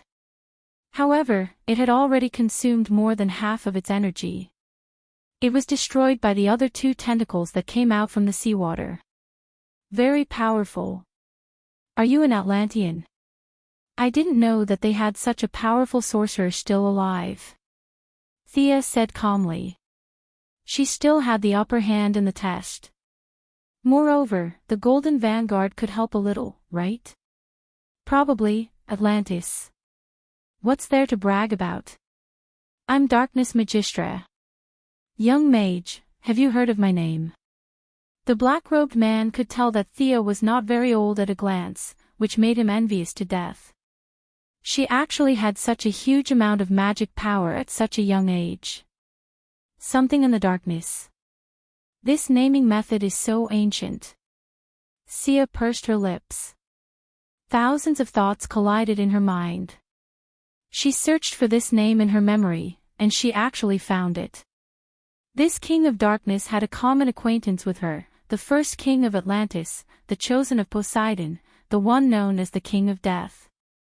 If he remembered correctly, the mage in front of him was the father of that old zombie, the god of death. TSK, his son was a zombie, and his father was a mage. What a family. Thea pretended to be nonchalant. I've heard of it. Back then, you might have been able to dominate the world. But now, you're too old. She began to quickly mobilize her magic power and shot out endless silver flames. Silver light flickered, and countless magical flames bombarded the dark magi. Seawater. The seawater evaporated. Houses. The houses were overturned, and before the bricks and pillars fell to the ground, they were burned to ashes by the flames. Finally out. More than half of the seawater evaporated, and the monster hidden under the water revealed its face. This thing looked like a huge octopus, and its tentacles were thousands of meters long. The whole house, and even the floating island in the void, was made of rocks piled up by its huge body. The monster did not have a head or a face, but at the part where all the tentacles were connected to the torso, there was a big mouth with a diameter of 10 meters. The sharp teeth were divided into 3 layers, densely covering the whole mouth. Its breath was distant and mellow, like a giant beast that had existed since ancient times. Its energy was too strong. Not to mention Thea's clone, even if the original body came, it would not be able to defeat this thing. Fortunately, its energy had been amplified countless times in the river of time, but at the same time, the flow of time had also washed away its intelligence, which was not very high to begin with. Its body was too strong, but its soul was too weak. This sea monster could be said to be half crippled. Even the old ancestor of Atlantis behind it could not command it. A sea monster. Or a sea monster with the time attribute. Thea clicked her tongue in amazement. She did not know if it was an ability that she originally had, or an ability that she developed after soaking in the river of time. Gold. Vanguard. The young lady was just about to call for Gold Vanguard to help, but she saw this handsome guy, who seemed to have a big boss behind him, being dragged out by the giant octopus like a dead dog. Thea wanted to kick him to death. You're just here to cause trouble, aren't you? Why do I have to spend effort to save you? The dark wizard's face could not be seen clearly, but the silent mockery could be felt by anyone. His magic was strong, the sea monster was too strong, and he had a hostage in his hand. With these 3 factors, this young wizard had no hope at all. Thea did not care about the dark wizard's thoughts. She took out the fortune bow and casually shot an arrow at the dark wizard. He did not know why she did not use magic, but instead used archery to decide the winner, so the dark wizard chose to watch carefully. He raised his hand and a blue ripple appeared, blocking the arrow. Unfortunately, he underestimated the power of the divine bow and arrow.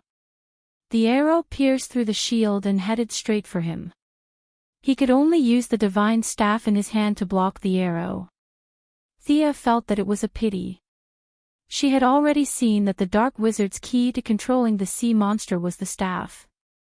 Her trade deity position was not above her doppelganger, and she only relied on the divine power in the bow.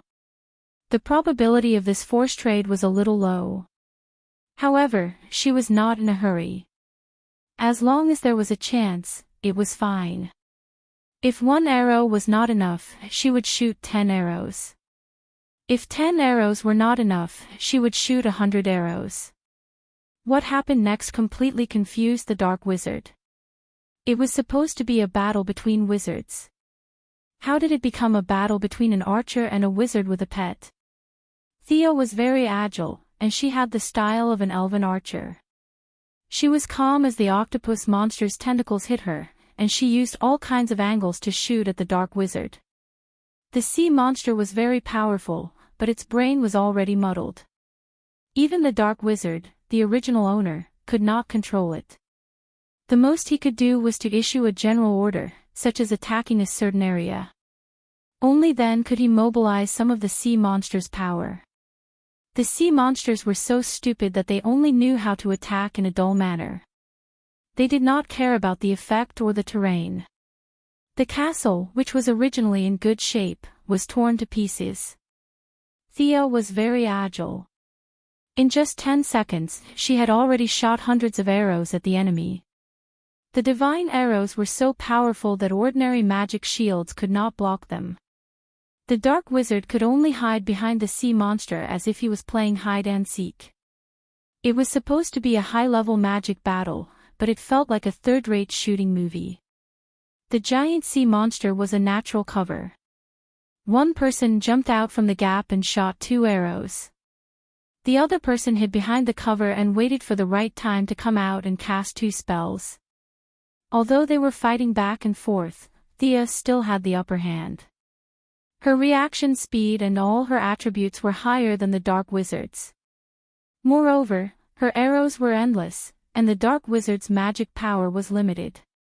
The dark wizard secretly analyzed the situation and also analyzed this disadvantage. In his opinion, Thea wanted to use this method to exhaust his magic power. At first, the dark wizard would attack from time to time, but he did not fight back. He hid behind and ordered the sea monster to attack fiercely. Chapter 785. He was trying to save his mana, and the opponent was not able to defeat him for a long time. She would definitely change her mentality. As long as she made a mistake and got hit by the sea monster, the situation would be completely reversed. The wizard thought that he had seen through the opponent's plan. He could not follow her rhythm. In addition to strength, he also needed to compete with wisdom and mentality. He had lived for so many years, so his mentality was definitely better than Thea's. He was very calm. The magic shield was useless against the divine arrows. In order to save his mana, he did not use the shield to defend himself. He could not block it anyway. Whenever an arrow was about to hit his head, he would hide behind the sea monster. If he could not dodge, he would block it with his divine staff. He wanted to see who could outlast the other. Thea saw that the opponent was very cooperative. She was stunned for a moment, but she did not think too much about it. She continued to shoot arrows like a meteor chasing after the moon. The wizard thought that he had succeeded. He waved his staff like a windmill, blocking left and right. His gloomy eyes were full of mockery. Thea ignored him and continued to attack according to her own rhythm. The wizard was also very calm. The two of them attacked and defended. It was very boring. What was the opponent planning? After blocking 5 or 6 arrows in a row, Thea's attack was like quicksilver flowing down the ground. The wizard muttered in his heart. He had never seen such an unpredictable opponent in his life. He had a bad feeling in his heart. Should he attack twice at the right time? The wizard thought to himself. Soon, he gave up the idea. No matter what the opponent was planning to do, he would be in an invincible position. He made up his mind to fight a protracted battle and blocked another arrow. Suddenly, his hand became lighter. Where was the staff? The wizard was shocked. The staff that was originally more than a meter long was in the opponent's hand, and he was holding a gem in his hand. What was this? He used his power of the will to examine the gem carefully. With his attainment as a great wizard, the principle of gem magic was as simple as looking at the lines on the palm. He understood everything at a glance. But how did this thing get into his hand? How did the staff get into the opponent's hand? He was very puzzled. Sia chuckled. Exchanging a gem with a 30-year lifespan for a tattered magic staff, the other party was actually making a profit. To this dying mage, life was priceless. He scanned the magic staff with his power of the will. It had a very crude design, and its value could not even be compared to the god of death's magic staff.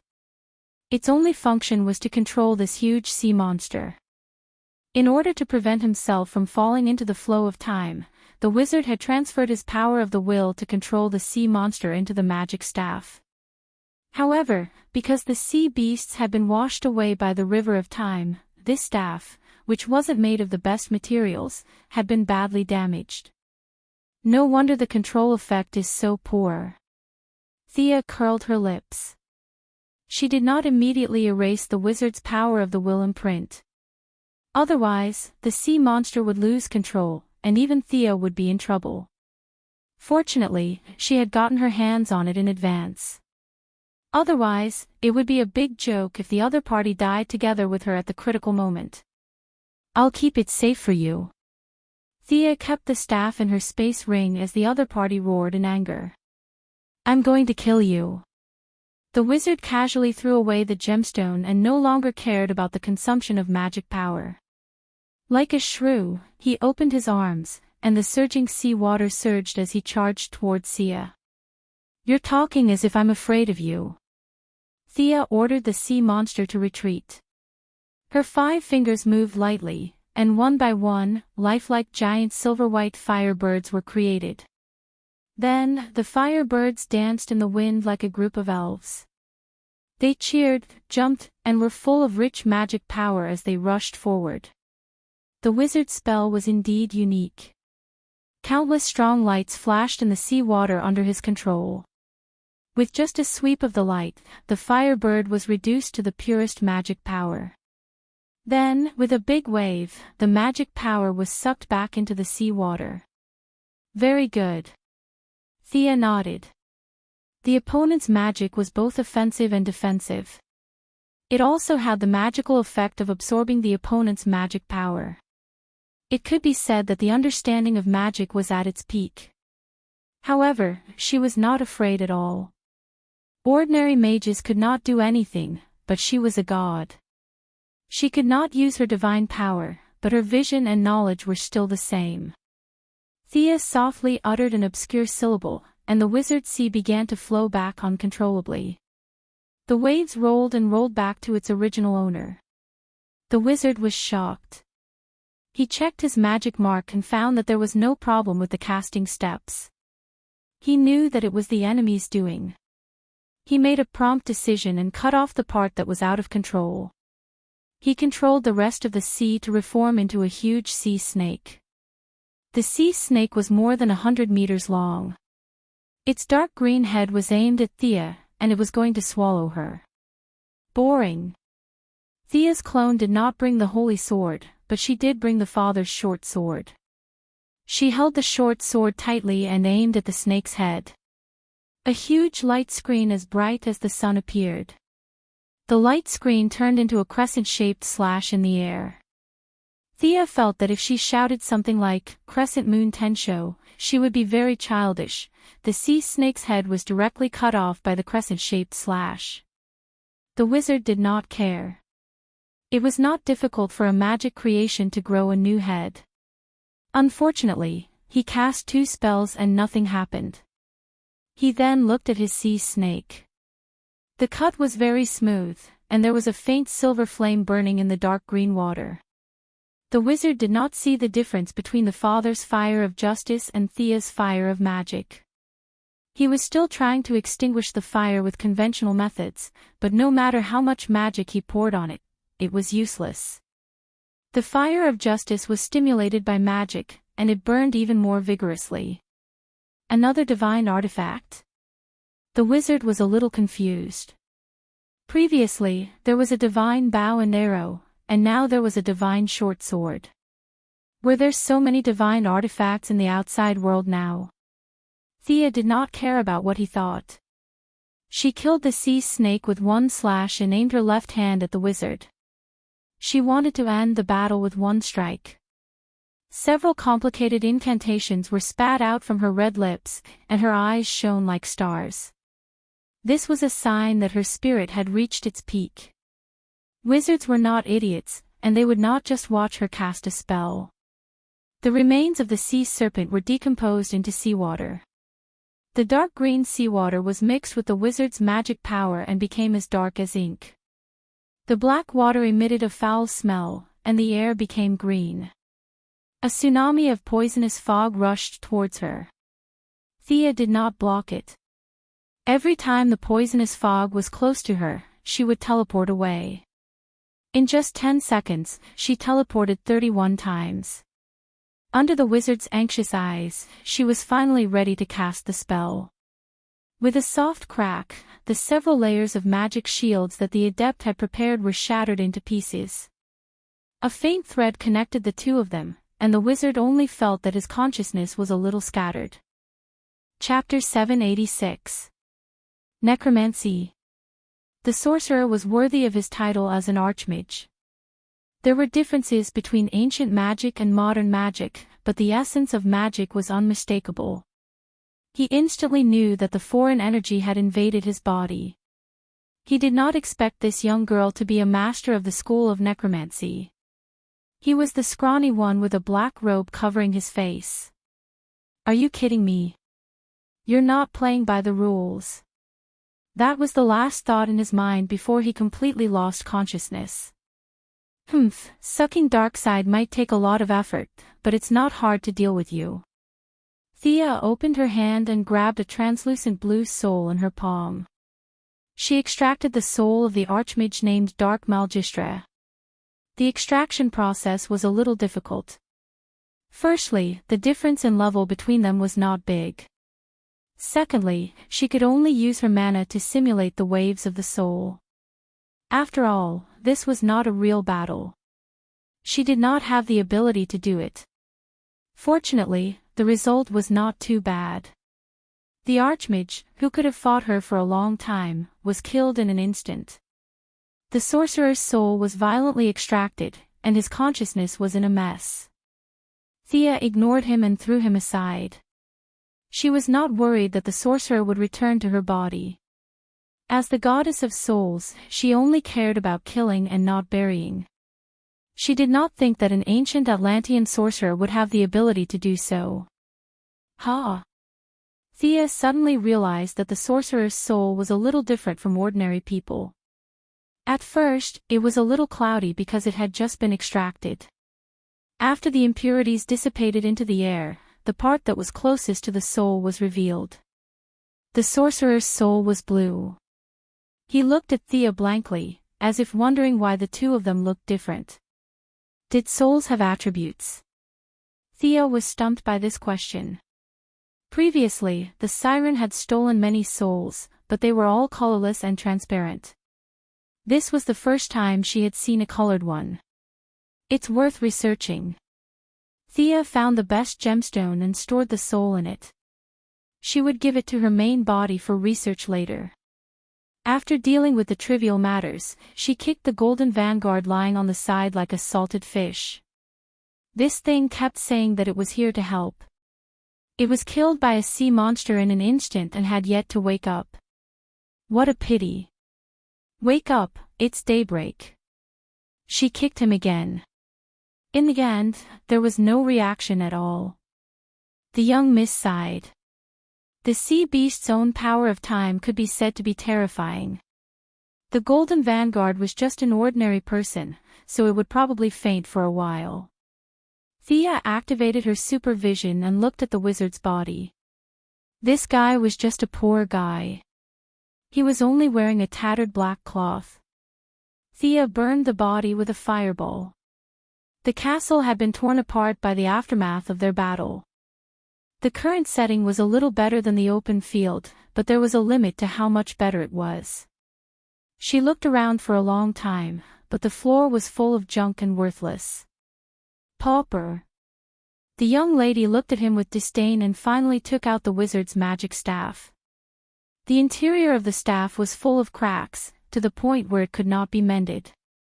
If he wanted to repair it, he would have to use his ability to alter reality. If Thea had this ability, why would she look for Batman?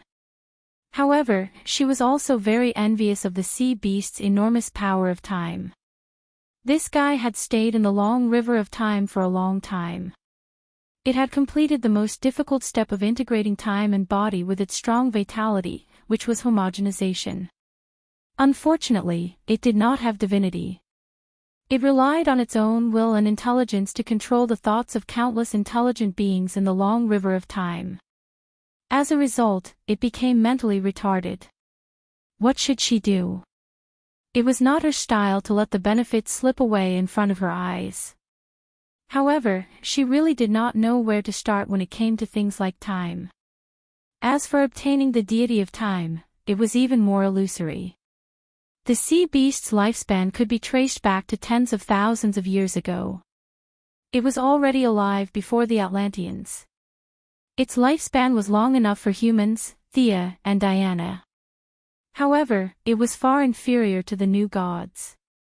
For example, the Heavenly Father and Uncle Da's lifespan was measured in hundreds of millions, but they had not seen any new gods obtain the deity of time. This kind of top-level deity of time could not be obtained through accumulation. It required an opportunity. This opportunity seemed to be in the sea beast's body now. However, Thea could only look at it anxiously and could not take it out. The essence of time was a double-edged sword. It gave the sea beast unparalleled power but also made it mentally retarded. Thea had enough foundation to carry the deity of time, but she could not get it. This made her very confused. What if I design a machine and slowly extract it from the deity of time? She touched her smooth jade-like chin and pondered. No, she quickly gave up on this idea. Not to mention whether she could do it or not, even if she could do it, it would be useless. Her original body could not enter, and if her doppelganger absorbed the deity of time, it could not leave either. It was even possible that after a long time, her doppelganger would become another new god. This was all possible. The goddess of wealth expressed that she would not do something that would cause her to suffer a double loss. She found a collapsed stone pillar and lay down, resting with her hands on her head as she thought.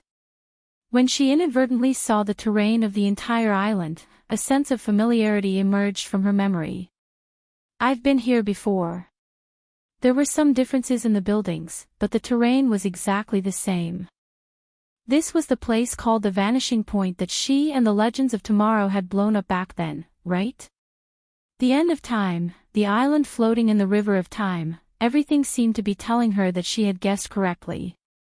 The handling of the power of time in the sea beast's body, the all-knowing boss behind the Golden Vanguard, Rip Hunter, the Legends of Tomorrow, the Vanishing Point that was blown up, the floating island in front of her, the Eye of Arcane Core. A lot of things finally connected into a line. So that's how it is. I understand now. After being washed by the flow of time, your memory should have recovered. Everything you know about parallel universes was told to you by me, right? I was also the one who sealed your memory, right? Thea turned to ask the Golden Vanguard who had just woken up. The other party laughed bitterly. Indeed. Thea murmured softly. So this organization of the Masters of Time was created to fix the time loophole that Batman created? Was it created in my future, or in the next few days? The Golden Vanguard nodded, indicating confirmation. The young mistress was a little silent. Back then, she was wondering who was the boss behind the creation of the Masters of Time, so it was herself. For her, she had blown up the Masters of Time's council in her own timeline, and then created this organization in the present. There was only one explanation for this: she had obtained the God of Time's position in the future. Like Batman and Extreme Speed, they could switch between cause and effect, but because they were still mortals, their influence wasn't that great. Gods couldn't, even the Heavenly Father couldn't create the cause after having the result, unless he could control time. Back then, I thought that the old men in the Masters of Time's council were all useless. You were the one who chose them, right? The young mistress continued asking. The Golden Vanguard laughed bitterly. It was because the younger version of me saved many people who should have died, but in my timeline, these people were already dead, so... Chapter 787. Thea found it a little funny. Oh, in order to prevent these people from affecting your timeline, you ignored them and brought them all to the Time Master Council. Back then, I felt that there was something wrong with the structure of this organization. There were hundreds of old bureaucrats, but only a dozen of them. So that's why. With all her doubts gone, Thea finally understood the cause and effect. The Golden Vanguard wasn't lying when he said that he could help her. Even though this logic was a mess, she still happily accepted this result. The time deity position. Just thinking about it made her excited. It was related to her current deity position, wealth, and soul. Even though nothing was set in stone yet, the young mistress was still motivated. The reason I created this organization is to fix the time loophole that Batman created, right? It felt weird to ask someone else about her own purpose. However, the young mistress relied on her thick skin to completely ignore the Golden Vanguard's doubtful gaze. Maybe.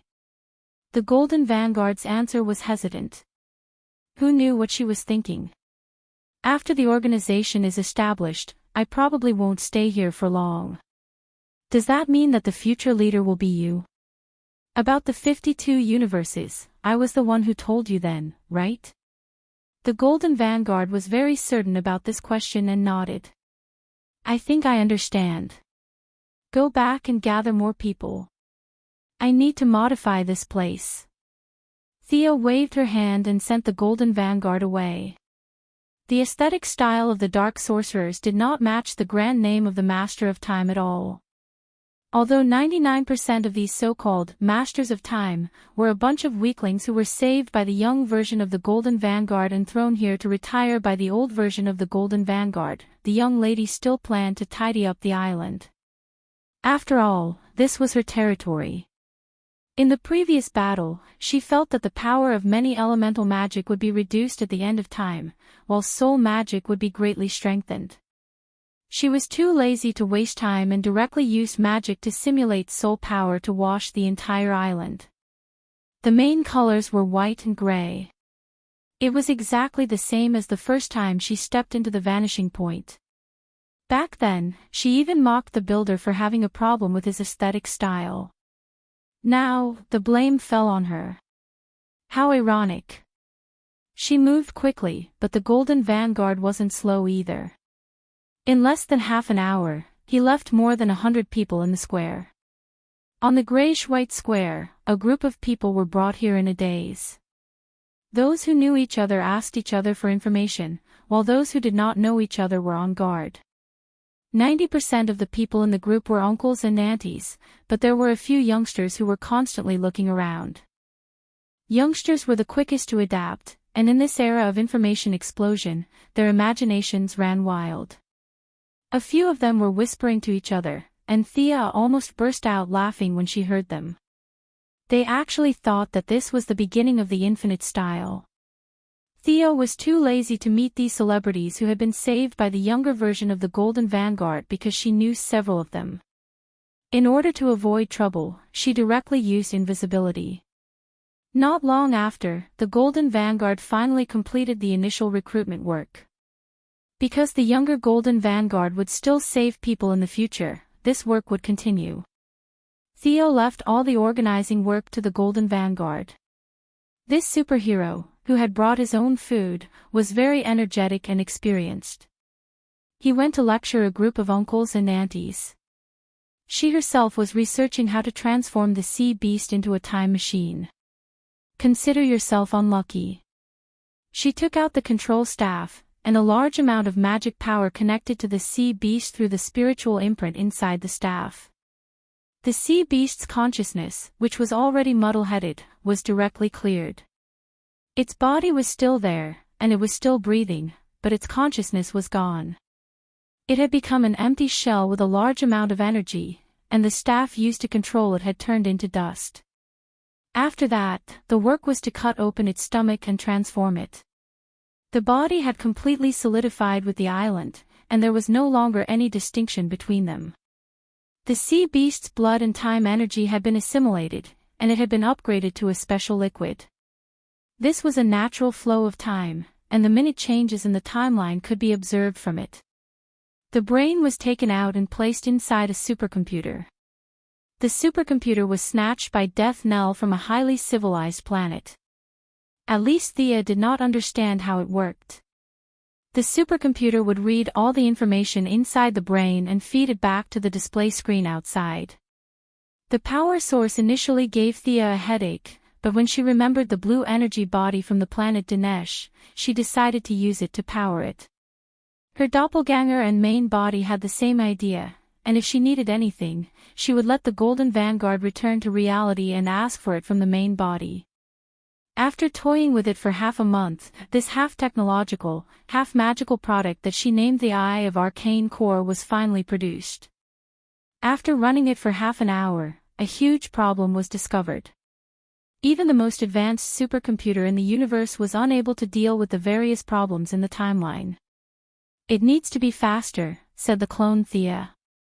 To speed up the sea beast's brain's processing speed, she could only think of the seraphic speed power.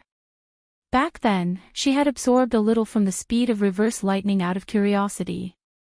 After a few experiments, there was still a lot left.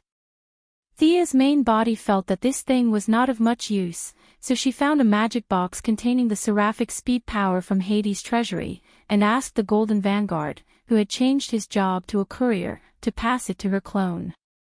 "Where's the thing?" On the island named the Vanishing Point, the clone looked at the bitter Golden Vanguard and asked curiously. "It was snatched away by a fellow, Thea's clone could not think of anyone who would snatch this thing.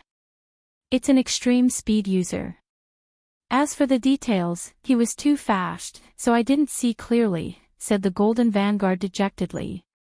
"Extreme speed user. Which extreme speed user snatched this thing for fun?" Thea was dumbfounded. The seraphic speed power that she wrapped was not even enough for them to run for 10 seconds. What was the use of it? She opened her arcane core's version 1.0 and began to observe. A large amount of data could not be processed, but she could see it with a special time flow. She saw the robber. It was an extreme speed user wearing a huge silver armor. The answer was obvious. It was Savitar, who was imprisoned in the seraphic speed power space in the future. The other party did not want the seraphic speed power, but the box containing it. As long as he replaced the seraphic speed power in the box with his own, then as long as he fooled the lightning squad a little, he would be released because of the same origin of the seraphic speed power. As for whether this Savitar was the main body or the one replaced by the remnant of time, Barry Allen, the young lady did not care. "About that, you have to make another trip. Our supercomputer needs the seraphic speed power." "What if he snatches it again?" asked the Golden Vanguard while scratching his head. This question really stumped Thea. She did not think it would happen. Savitar only wanted to escape from the seraphic speed power space. Did he have nothing better to do than snatch a bunch of magic boxes for fun? Could it be that he wanted to rely on this to get rich? Chapter 788.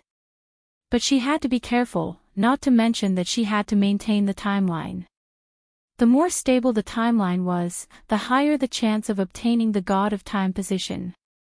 If she allowed the speedsters to travel through the back garden, the timeline would be completely finished. A rotten timeline, even if she thought with her toes, she would know that she had no fate with the God of Time position. If she wanted to get something, she had to pay first. This was an irrefutable truth. The doppelganger and the main body communicated in the spiritual world. Thea instructed the Golden Vanguard to wait for a while. The main body would deal with this matter. This was to prevent Savitar from snatching the box, and also to deter the speedsters from traveling through time for fun.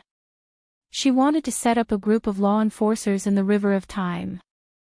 The rich bureaucrats saved by the Golden Vanguard couldn't do it, they could only do some repair work. Thea needed some law enforcers who didn't know fatigue and could run at high speed. They were the time undead from the original space-time. The main body was lying on the big bed in the White House. The feeling of having one foot in the timeline and one foot outside the timeline was extremely satisfying. If she wasn't a magic god, she wouldn't have been able to support this kind of mental energy consumption. The problem of Savitar could be temporarily put aside. In the future, Savitar would kill Ayers West. After that, the explosive Barry would create a group of his own time remnants to push him. In the end, Savitar would be thrown into the power of speed. The plan was completed very well. Barry never expected that one of the time remnants would have a bold idea. This remnant who had the same memory and ability as Barry went back to the past and turned himself into Savitar. It was similar to Batman who was blown into time by the Omega Ray, but the result was reversed and became the cause.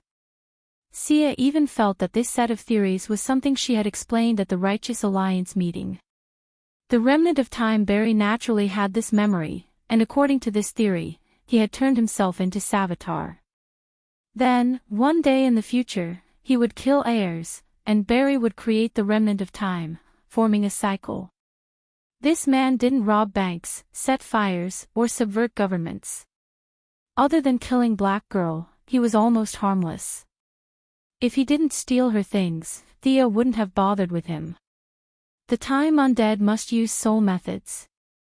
Who else could create such a creature other than her, who occupied the god of soul and also had a foot in the realm of time? However, she was stumped as to how to create a banshee. She had no experience in creating a race.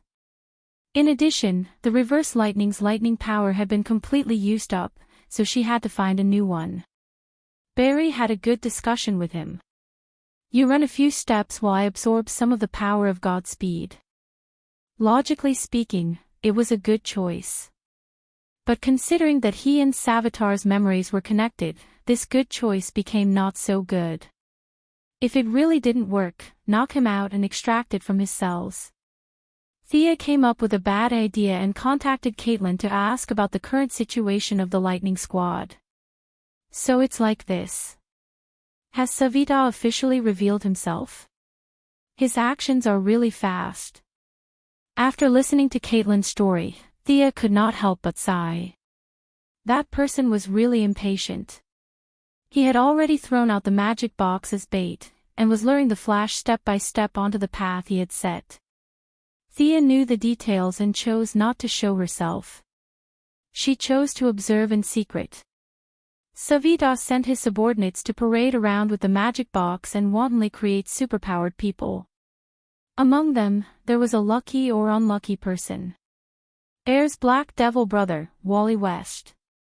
This guy did not know that he would be Savitar's spare tire and enter the space of Godspeed as a scapegoat. Now that he had obtained the power of Godspeed, he was so happy that his eyes were not his eyes and his nose was not his nose. However, the Lightning Squad around him had a gloomy look. His joy had to be buried in the bottom of his heart.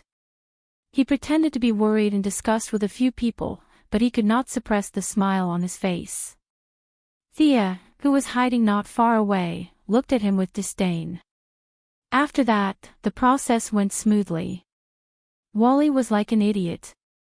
He went to challenge Savitar, but was easily bypassed by the other side and was thrown into the space of Godspeed as a scapegoat. Savitar, or Barry Allen's remnant of time, was free. Snatching the magic box at the end of time was the first step. Walking out of the space of Godspeed was the second step. Killing heirs in this time and space was the third step. After these three steps were completed, the cycle was formed. He was no longer a remnant of time, but the real Savitar. Theo looked on coldly as Wally was sucked into the space of Godspeed. Whether he would become a superhero or not, the current predicament was a lesson. She was too lazy to save a smug black devil. Not only did she not save him, she also hid in the surroundings and absorbed a lot of the overflowing Godspeed. Wally's Godspeed was exactly the same as Savitar's. They were both absorbed by Thea and stored in a new box. She was going to give it to the Golden Vanguard when she returned. The problem of Godspeed was solved. The matter of the time undead was still unclear. She had a premonition that there would be a harvest in the next 2 days in Central City. Sure enough, his brother-in-law was caught by the enemy and thrown into the space of Godspeed. This made Barry feel terrible. He thought that it was caused by his own lack of ability. Thea hid in the dark and watched. Suddenly, she found that the siren was calling her. After thinking about it, she left a message for Caitlin to inform her at any time. She turned around and went to the soul trading house. What's the matter?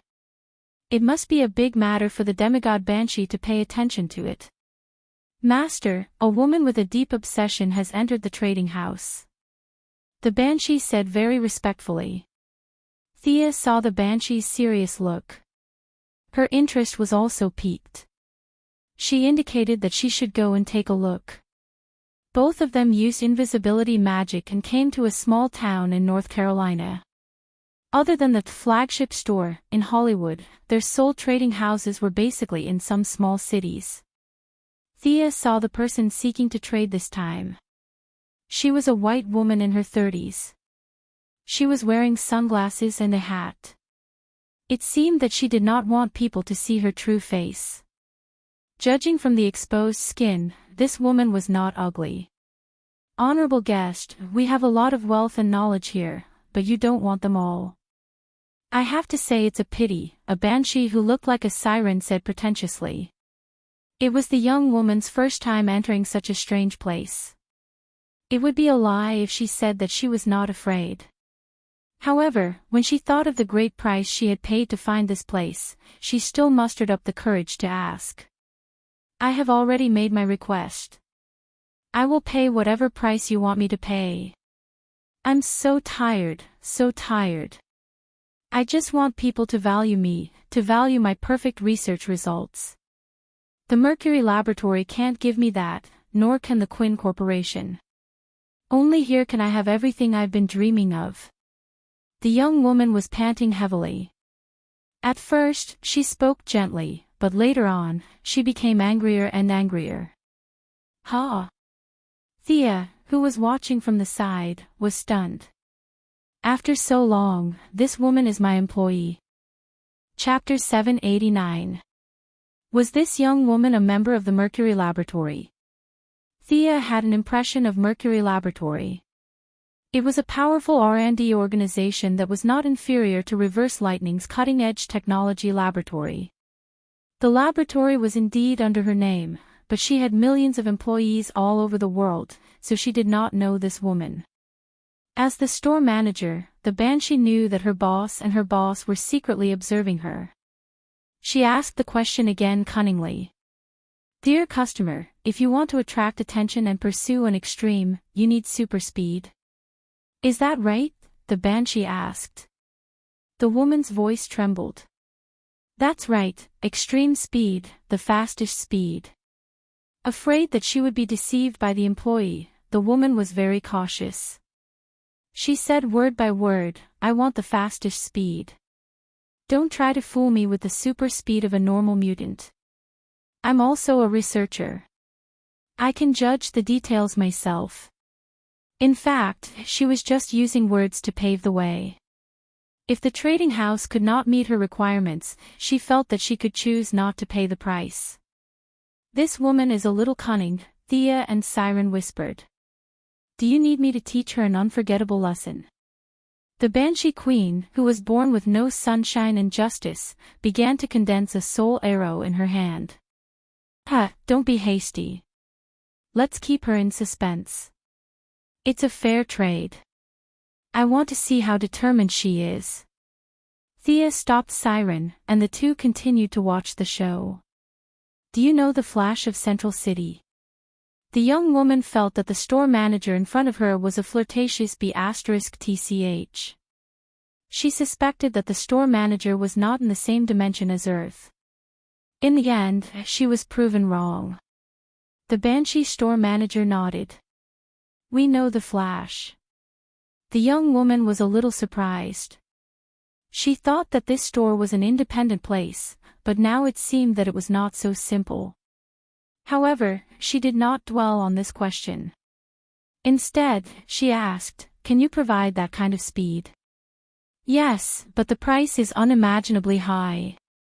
"I'm willing to pay, as long as I have it." The young woman's eyes shone with a kind of conviction. Even if it was only for a second, she wanted to show off in front of others. Thea looked at the woman calmly. After being ignored for a long time, her vanity had reached an unimaginable level. No wonder Siren said that she was the most stubborn. After her glory days, she was destined to embark on a different path. She was the person he needed to find. Theo raised her hand and performed a partial time stop, slowing down the young woman's consciousness by 1,000 times. "I'll be back soon." After saying that, Thea returned to Central City. She called Caitlin out. When they were on Earth 2, Caitlin and Dr. Wells had researched the speed potion V9. It was because of this potion that extreme speed was able to surpass Barry by a large margin. However, Thea had intercepted the world's speed and defeated extreme speed. The two speed potions that were originally created had been kept in Caitlin's hands. Knowing her intentions, Caitlin hurriedly made 5 bottles and gave them to Thea, including the 2 bottles she already had. After returning to North Carolina, Thea had to package the potion slightly. Test tubes and solutions looked like technological products, which was not conducive to the mysterious atmosphere of the room of everything. She removed the modern elements and took out a tree heart from the tree outside. She hollowed it out and poured the potion inside. Considering the young woman's physical endurance, she was not extreme speed or Barry. She was just an ordinary person. Even if she relied on the potion to increase her speed, her body would not be able to withstand the long-term consumption. She made 3 bottles of the tree heart version of the potion and gave them to the Banshee shop manager. With a snap of her fingers, Thea cancelled the partial time stop. The young woman's consciousness was still in the conversational stage. She continued to ask with uncertainty, "Can you let me have that kind of speed?" The Banshee shop manager knew that the boss of the Banshee shop manager valued this woman very much.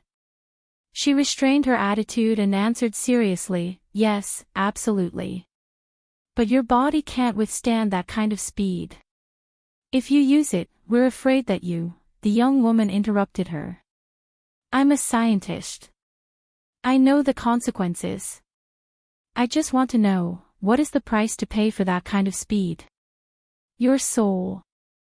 After your death, your soul will enter my master's country and will serve him for a very long time," the Banshee shop manager said eerily. The young woman was skeptical. The scientist part of her did not believe a word. What soul? She must be lying. But if the other party could really use the speed of the Flash, she felt that the other party was not bluffing. She was both skeptical and expectant. That was how she felt at the moment. After a little hesitation, she thought of the legend that a third-tier Hollywood star suddenly awakened an incredible talent overnight. Her thoughts became firm again. "No matter if it's true or not, this is my choice. Come on." Seeing that she had made up her mind, the shop manager took out 3 fist-sized tree hearts and put them on the table. Such a fantastical design really surprised the young woman a little. Did the Flash also use this thing to obtain his superpowers? Drink the liquid inside and you will gain super speed. It will be comparable to the Flash's speed. The young woman picked it up and looked at both sides.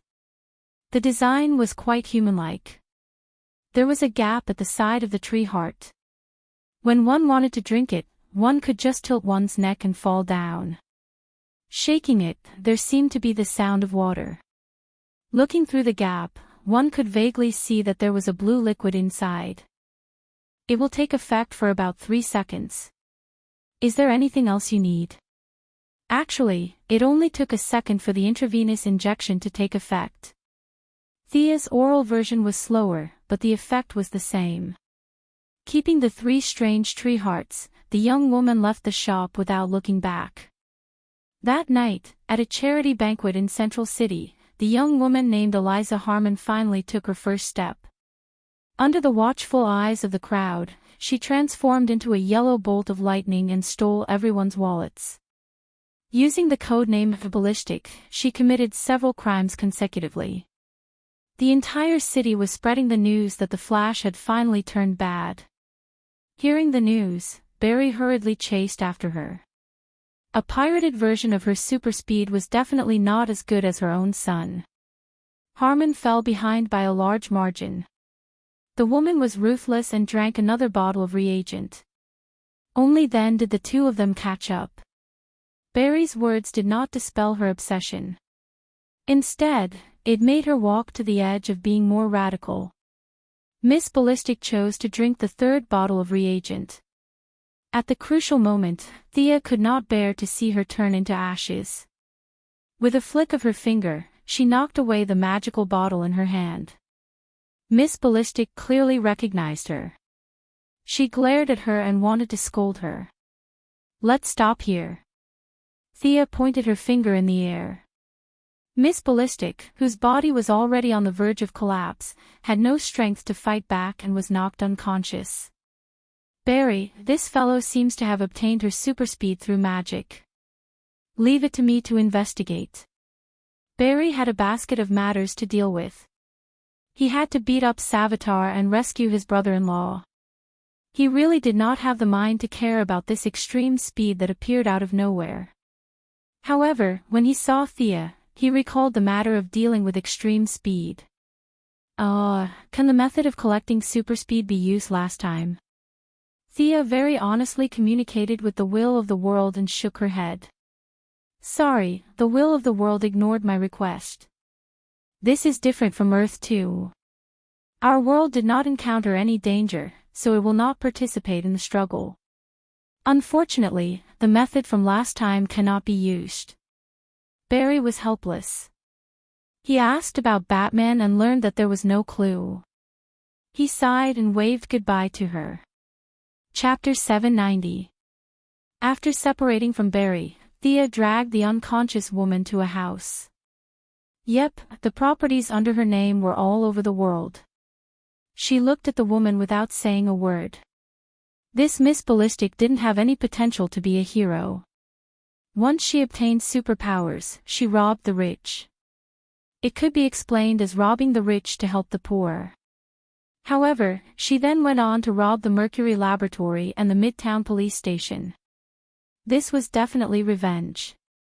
If she wasn't a woman, Thea would just hide and watch her turn into ashes. The other party's consciousness was still immersed in the high-speed running state. Thea examined her for a moment and helped her stabilize her soul. Miss Ballistic slowly woke up. "It's you." From her tone, she still remembered what happened. "Looks like you know me." "That's good. You were in danger before if you drank this." Thea shook the tree heart potion. "You would have turned into ashes because your speed exceeded the limits of your body." "I'm happy. When did you rich people pay attention to the lives of ordinary people like us? You enjoy everyone's cheers. You're the chosen one, a superhero, and the world's love. What do you know?" "Humph." Miss Ballistic bared her fangs and brandished her claws as if she wanted to eat her. "Miss Eliza Harmon, I've seen your income and expenditure records. In the Mercury Laboratory, there are currently 29 ongoing research projects. As the person in charge of one of the projects, your annual salary is $750,000. After the laboratory was under my name, everyone's annual salary was raised by 10% to 3%. Your income doesn't seem to be at the bottom, right?" Thea snorted. "You can't even find the right point to criticize." Miss Ballistic was indeed speechless. She was tongue-tied and didn't know what to say. Thea continued. "Do you know how much an intern in the Mercury Laboratory earns? I'm afraid you don't even care. It's less than 3% of your salary. What right do you have to say that you're at the bottom? Tell me. The young mistress had already accumulated a lot of anger because of the Batman incident. Now that she slammed the table and glared at her, Miss Ballistic, who used to be a researcher, was immediately intimidated. She didn't dare to talk about the bottom and top anymore. Thea pointed at the tree heart potion and asked, "Tell me, where did you get this?" Miss Ballistic didn't dare to hide anything. She recounted everything from the rumor that she would grant any request to the actual search and the final transaction. Thea frowned as if she had no idea what was going on. There's such a magic. Now that she had calmed down, Miss Ballistic's cautious nature as a researcher reared its ugly head.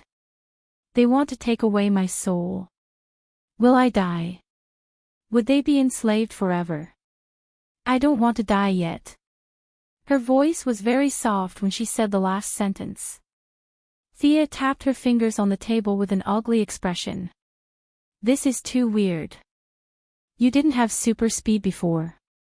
Is it all because of this bottle of potion? Miss Ballistic nodded furiously. I'm afraid you're in trouble. You have to stay away from those people. The question is, where should I hide? The headquarters of the Justice League. Miss Ballistic was about to cry. Thea coughed and finally revealed her foxtail. Miss Harmon, answer my question first. Do you like super speed? Just like the previous level. Of course I do. If not, I'll trade my life for it. Am I stupid? She nodded. How about this, I'll give you a job in the Justice League. You'll be able to avoid those pursuers and run to your heart's content. Now that the matter was related to the Justice League, it immediately became grand. Even if Miss Ballistic hated the heavens and earth, she actually admired the League. She hurriedly asked what the job was. Thea selectively explained the job, from Batman's disappearance to eliminating illegal transmigrators. The legal transmigrators were of course the young lady's council of time masters. Yep, that's what the young lady thought. Miss Ballistic was intimidated by the Justice League's reputation and agreed without much hesitation. She naturally had to dress up. Her female appearance could be used normally, but it had to be intimidating when catching transmigrators.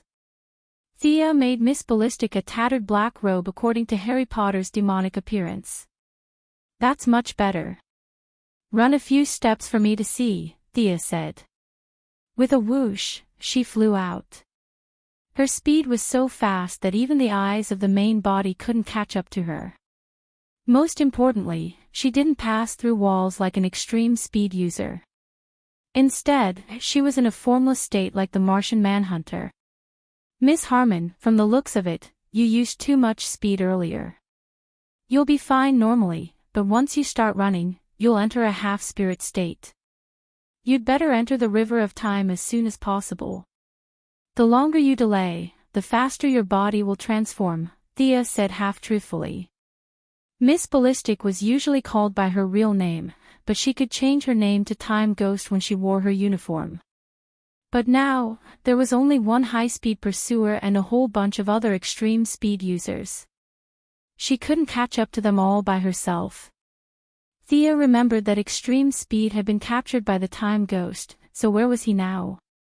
If extreme speed was in her hands, it would be like adding wings to a tiger. The young mistress injected a strand of pure divine soul power into Miss Ballistic's body. According to her classification, soul power was divided into dead souls and living souls. The dead were all dead souls, and they had a lot of resentment and impurities. The souls traded from the living were all living souls, so they were much purer. What she was injecting now was precisely the power of living souls. Thea was exhausted from injecting such a strand of divine soul power, but it was worth it. Miss Ballistic had used the power of divine speed, and according to the rules, she should have entered the divine speed space to lie dead. Now that Sia had intercepted her, she had been tainted by the divine power of the soul, and her ownership had changed to the time system of her soul wealth.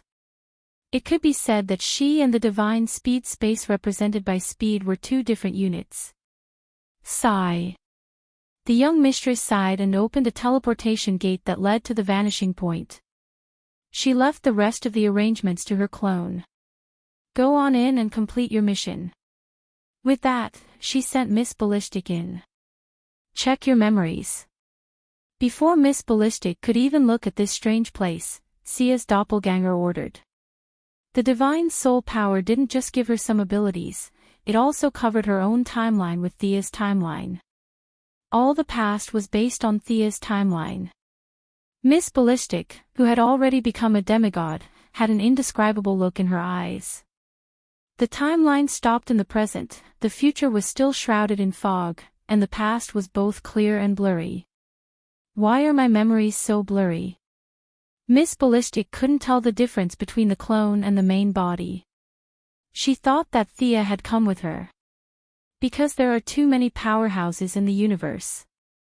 They walk through time and leave behind traces, but you can't see their true faces. Thea said mysteriously. She had only opened up a portion of the Time Port's authority. Her words were one reason, and another was to prevent Miss Ballistic from knowing the whole story of her purchase of the medicine. In Thea's view, this was to protect her from being silenced, and to ensure that she was in a good mood while working. Bring him over, Thea said meaningfully when she saw that Miss Ballistic had finished accepting the memories on the timeline. Miss Ballistic's eyes flashed with a strange light. A silver-white vortex spun, and a tall man was thrown out. Chapter 791. The characteristics of the vanishing point allowed them to transcend time. Even deities were affected by time. To Thea, this guy was already a person from 2 years ago, but to him, only a second had passed, not even 2 seconds. Mr. Speed, long time no see. Thea smiled brightly when she saw the skin on Speed's face that had been corroded by soul power. Speed's memory was still stuck at the time when the plains wolves of the Second Wasteland were defeated and he was racing with Barry Aaron. When he saw the smiling Thea, he didn't care where he was and turned to run. Exerting force with both legs, his legs didn't move. Run again. He couldn't even feel his waist. Theo looked at him calmly. You've been infected by my soul power. How can I let you run before I finish speaking? What do you want to do? Extreme Speed quickly understood the situation he was in and asked calmly. You're very wise. Now you have 2 choices. One is to let my subordinate throw you into the seraphic speed force space, which is this person beside me. Thea pointed at Miss Ballistic. The other is to turn into black lightning and work for me. Mr. Speed, make your choice. Speed kept looking at this strange island from the corner of his eyes. His knowledge far exceeded Miss Ballistic's, and he quickly realized that this place was independent of the timeline. What's the difference between the 2? He probed. You want benefits. Sorry, I don't pay you, but I'm much more humane than the seraphic speed force space. If you enter the seraphic speed force space, you'll only become a part of the space. Your past, memories, abilities, and speed will all become nutrients for the space. If you work for me, you'll still be you. The job is also very simple. You just have to catch some extremely fast people who destroy the timeline. How about it? Very generous, right? Was it to completely erase his consciousness or to work for someone else? He quickly and happily agreed, and received a black lightning sock puppet account. Thea knew that this guy was still thinking about escaping, but she didn't care. She could sense the subtle changes in the soul. After a few attempts and realizing that he couldn't escape, Mr. Speed would fall in love with this job of eating, sleeping, and fighting transmigrators. Now Thea understood why Caitlin was able to one-shot Black Lightning in the future Battle of Savitar. It wasn't because Caitlin was strong, but because they were all under the same boss. It was all an act. Thea was overjoyed that she managed to snatch 2 powerful employees from the space of divine speed. Miss Ballistic handed over the Godspeed device specially made for her main body to her clone. Thea's doppelganger saw that she and extreme speed had nothing to do, so she grabbed them to help out. One of them was a scientist at the Mercury laboratory, while the other was a scientific expert who could improve speed potions. The three of them were busy for a few days, and the super machine named Arcane Nuclear I-2.0 was finally up and running. The huge changes in the timeline were categorized and marked. The super high computing speed and powerful energy source, as well as the behemoth's special trait of being immersed in the river of time for a long time, finally stopped them from having to search for Batman like headless flies. After extreme speed failed to escape several times, he decided to behave for the time being. In order to test the performance of Arcane Nuclear I-2.0, two powerful fighters were sent out to find transmigrators, and then there was only one word: fight. For a while, a bunch of speed users in the river of time met with bloody misfortune. Thea sat behind the screen and watched as the two of them chased the speed users around like chickens and dogs. From Barry Allen, Don Allen, Bart Allen, Sheila Allen. The heroes of the three great speed user families, the Allen family, the West family, and the Swan family, were chased to the point of no return. The problem of the speed users randomly crossing timelines was finally solved. Thea finally had time to look at the results of the Golden Vanguard's training after dealing with the speed users. She was almost pissed off when she saw the results. Classic soldiers. They were genuine soldiers with an average age of 45 and above. They were experts at bragging and chatting, but as for combat, you must be kidding. These people are not good enough. If we throw them into a primitive society, I'm afraid they will starve to death before the time error is corrected. Thea pulled the Golden Vanguard aside and said with some dissatisfaction. The Golden Vanguard was also very distressed. He was a quarterback and had no problem playing football, but it was really difficult for him to train soldiers, especially under the premise that the quality of the soldiers was so poor. Well, let's arm them with high-tech weapons? In the end, he said this after hesitating for a while. Oh, you're willing to provide high-tech weapons? Thea was a little surprised. The Golden Vanguard hurriedly waved his hand. Not me, it's you. They can use the weapons you provide. Theo looked at his serious face and did not know what logic was in it. After thinking about it, she still had to contact the main body. 3 days later, the main body got a lot of weapons and warships and directly atomized them into a package, which was sent to the vanishing point by the Golden Vanguard. They were once again atomized and distributed. Looking at a group of uncles and aunties holding energy guns and touching the warships, Thea did not know who to complain to. Of course, the equipment was from the Alien Administrative Committee. The warships were copied from the one on the moon of planet Dynamo. Its stealth ability was top-notch, but its combat ability. Let's talk about something else. Not to mention the energy guns. Back then, Thea had wondered why the technological weapons of the Master of Time Council were so weak. Now, the truth was finally revealed. These were all knockoffs made according to the alien weapons, which were not more than 20 years old compared to the current human technology level. I'll leave this to you. I'll go back to Earth. The team was set up. The doppelganger did not explain much and handed the task of searching for Batman and eliminating the time error to the Golden Vanguard. Her spiritual power was divided between 2 places, and it was too much for her. She had to go back and rest for 2 days. After lying in the White House for 2 days, she was kicked out by Moira. According to her mother, she was so busy that her feet hit the back of her head, but she was sleeping by the side. Just stay where it's cool. Walking alone on the street, Thea was a little distracted. In fact, she still had a lot of things to do, but she did not have the energy to do them. Now, she just wanted to lie down. On the other side of Earth, Diana was working hard to teach her disciple, and Thea did not want to disturb her. The people of the main alliance were either fighting monsters or on the way to fighting monsters. They were all busy. The young lady was sitting on a bench on the side of the road in a daze. While her mind was wandering, she saw a familiar figure walk past her. Kara. The young lady hurriedly grabbed the distracted Supergirl. She was just walking when a living person suddenly jumped out from beside her. The young lady was really shocked, and only when she saw that it was Thea, did she breathe a sigh of relief. The young lady, who was also a little unhappy, sat down beside her.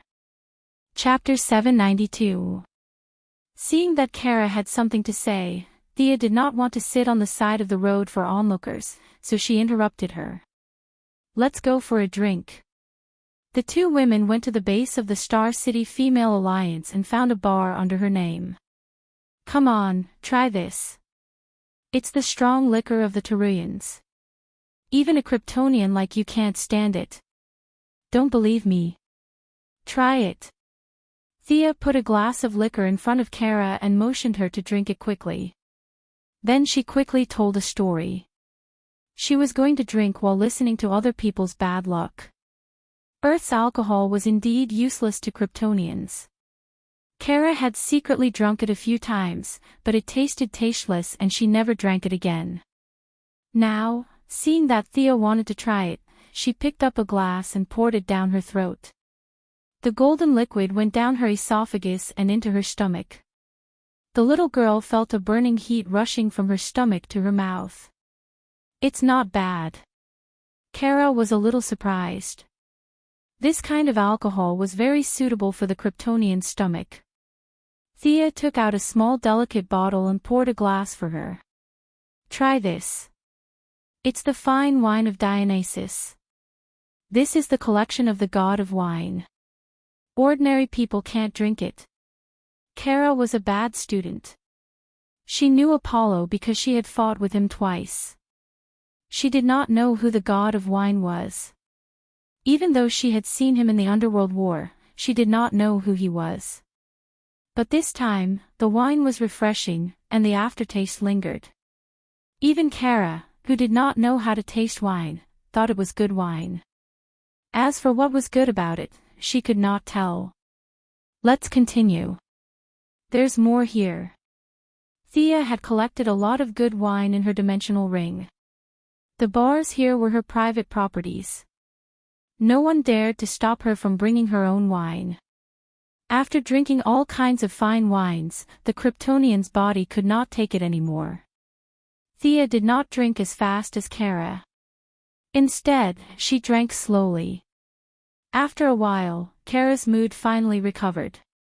She began to tell her story intermittently.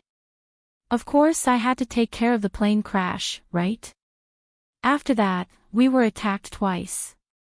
I didn't know she was from the Luthor family. I don't think the Luthor family is all bad people, right? Clark's a busybody, burp. Lena's not a bad person, burp. The little girl was indeed a little drunk.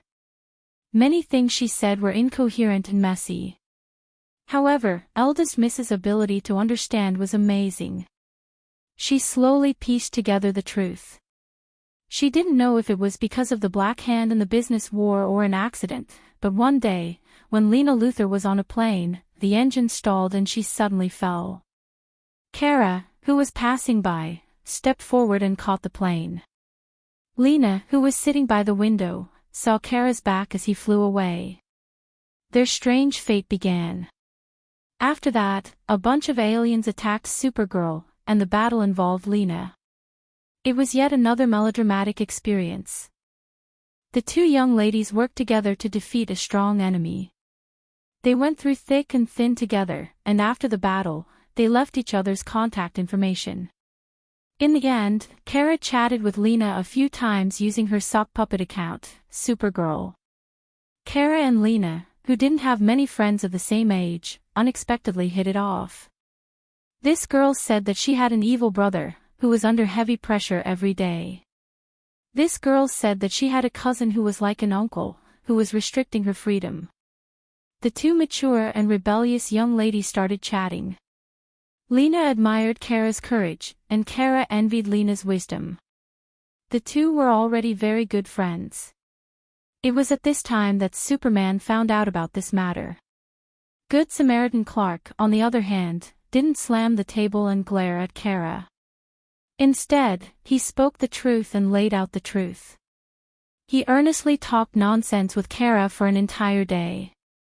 In conclusion, there were no good people in the Luthor family.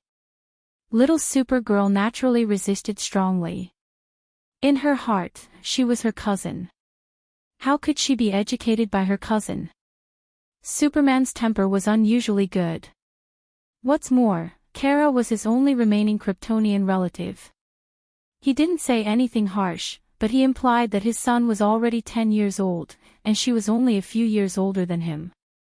So, she should listen to him. Kara was very unhappy, but she was amenable to coaxing and not coercion. Superman's gentle words didn't make her refute.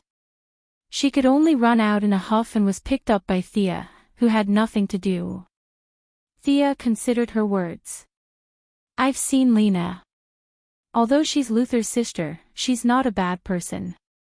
You're right. Kara, who was a little drunk, patted Thea's shoulder. She was so strong that an ordinary person would have been killed. From Clark's point of view, there are no good people in the Luthor family. This is too biased. Lena has never done anything bad, and Luthor isn't simply a bad person either. I've dealt with Luthor a few times. Although he's arrogant, vain, and ambitious, he has a bottom line. He's protecting the Earth in his own way. To some extent, he's a bit like Batman. He's worried that the Kryptonians will lose control, so he's deliberately researching countermeasures. In fact, strictly speaking, there's only one bad person in the Luthor family, and that's their mother. She's really bad. Thea had never regarded Luthor as an enemy. He was a charismatic figure. Without her, Superman, and Batman, he would undoubtedly be a leader who would lead mankind to the top. She, who controlled the global resources, knew very well that the Luthor family could be said to be divided into 3 parts. Lena was still maintaining the old Luthor group, which showed signs of revitalization in her hands. She was considered a moderate.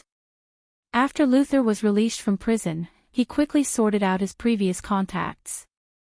He had developed a set of photovoltaic power equipment in prison, and was currently laying the groundwork. He was considered a neutral party. Their mother, Letitia Luthor, was the epitome of menopausal syndrome in Sia's eyes. This old woman had taken over the Cadmus project and hid underground every day to do all kinds of research. She would do anything to deceive people. She was definitely a radical. However, she didn't have Luthor's wisdom, nor Lena's affinity. She was ambitious but not talented. After several years of hard work, she hadn't achieved anything. Thea had been too lazy to pay attention to her. Hearing Thea talk about Luthor and Lena's mother, Kara resonated. Yes, this woman is too bad. Don't worry about Clark. Trust your own judgment. If you think Lena is a good person, it's not a big deal to be friends with her. Don't worry about Clark. He's just scared of Luthor. Coward. Kara, the younger cousin, scolded her older cousin in disdain. Thea also drank a lot. She patted her chest and said, "Be brave. What are you afraid of? Look at me, I'm not afraid at all. If you want to give others courage, you have to give yourself courage first, right?" "Yes." "Well said. Let's have another glass." The two drank 2 more glasses in confusion. Thea's so-called fearlessness was more about the strong enemies. She was just using the alcohol to cheer herself up. However, her words had a different meaning in Kara's ears. The little girl had only heard that the enemies were very strong, but she had never seen them. She couldn't understand Thea's cautiousness and bravery. Her little brain automatically thought of love. In her opinion, Sister Thea and Sister Diana were brave to face the strange looks of the world. Compared to her own depression after being scolded by her older cousin, they deserved to be called warriors. Xia was like an understanding elder sister. She started talking nonsense again. She talked about having to be happy as a person, and about trusting one's intuition. She talked a lot. Her mental power had been dragged down by the river of time.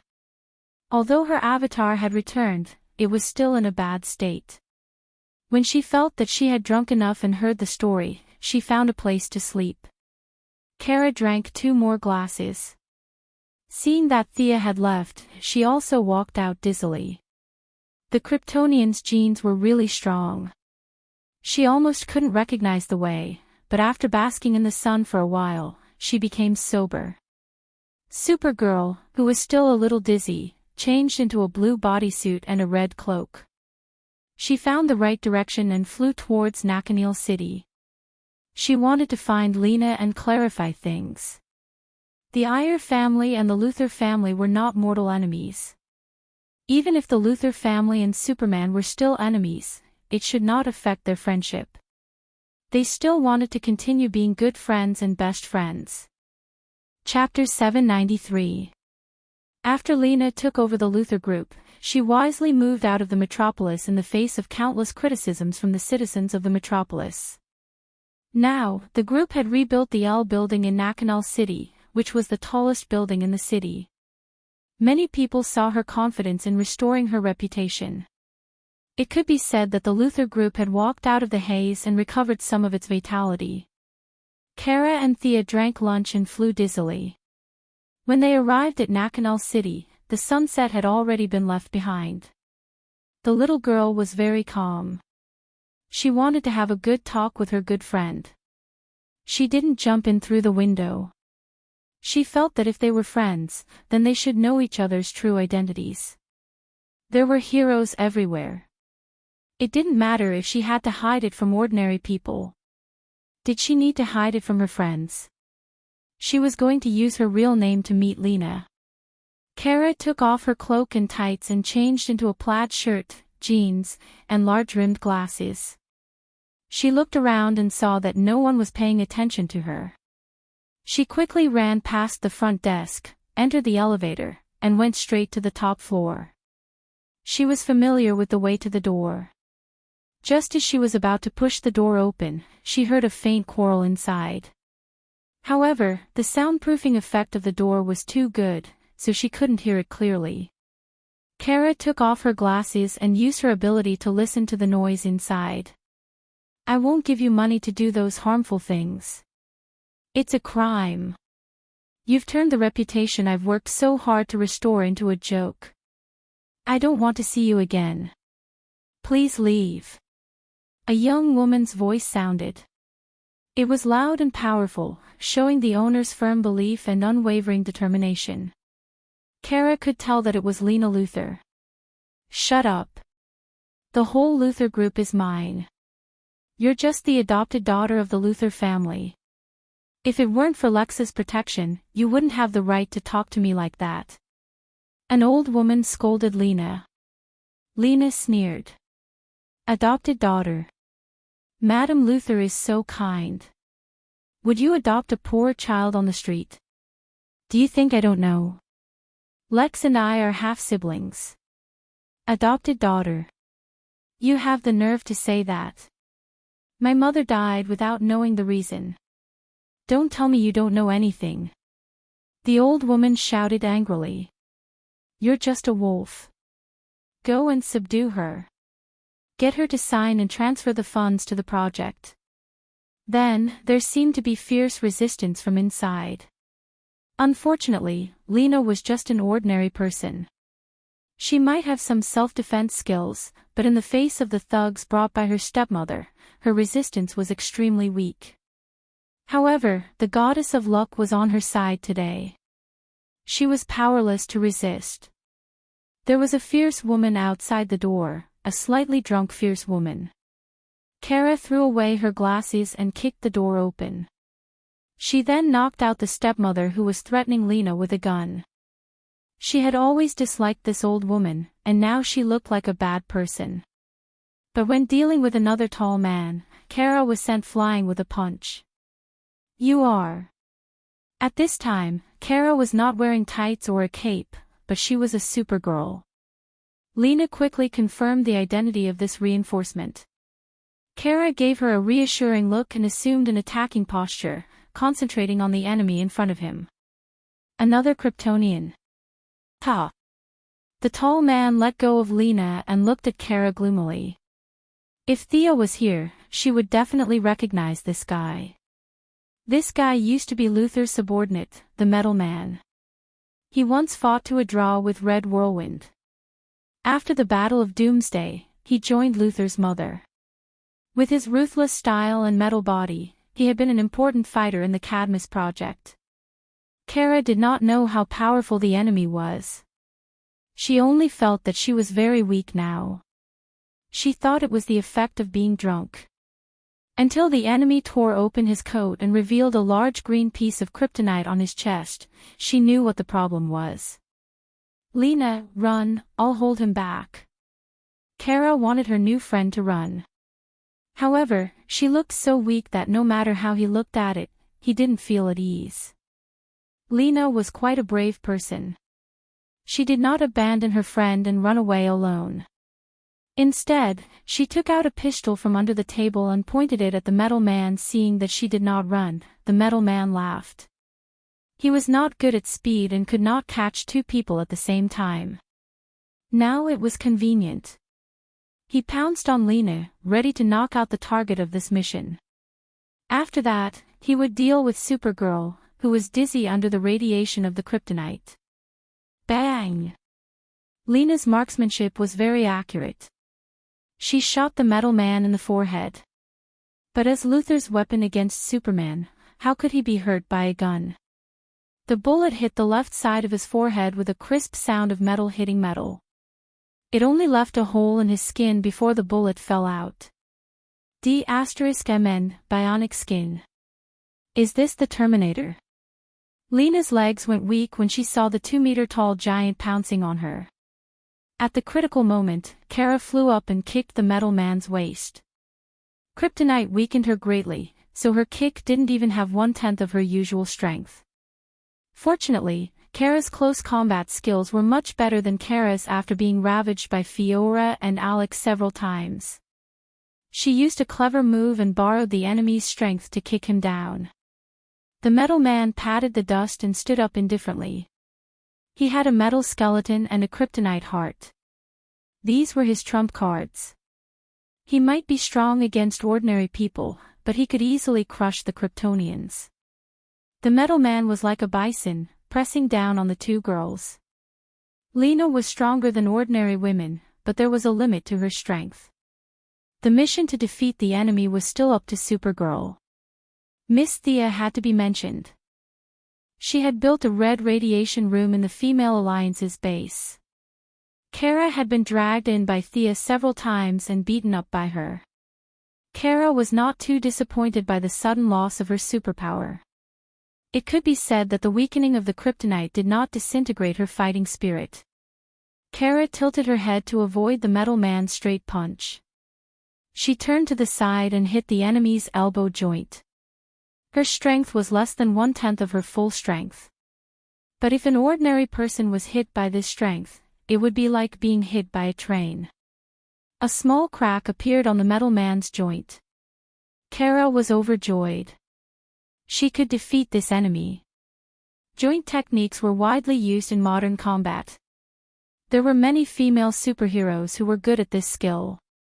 Be it Alex or Cassandra, the big lowly, they were all very good at it. Kara had been beaten up more times and had slowly learned a few moves. It was just the right time to use it now. She hit the enemy's elbow joint and knee joint continuously. The Metal Man did not show any weakness. He fought back with his fists and feet. Kara, whose physical fitness had been greatly reduced, vomited blood. But the hard fight had stimulated her fighting spirit. So what if she had no superpower? She was still a warrior. Lena, who had been in a peaceful situation for a long time, was a little overwhelmed when she saw her friend fighting with her life. Fortunately, she was born in the Luther family, so she was much braver than ordinary women. She slowly calmed down and began to analyze the situation. Calling the police would not work. She could not expose Kara's true identity, and the police would be useless.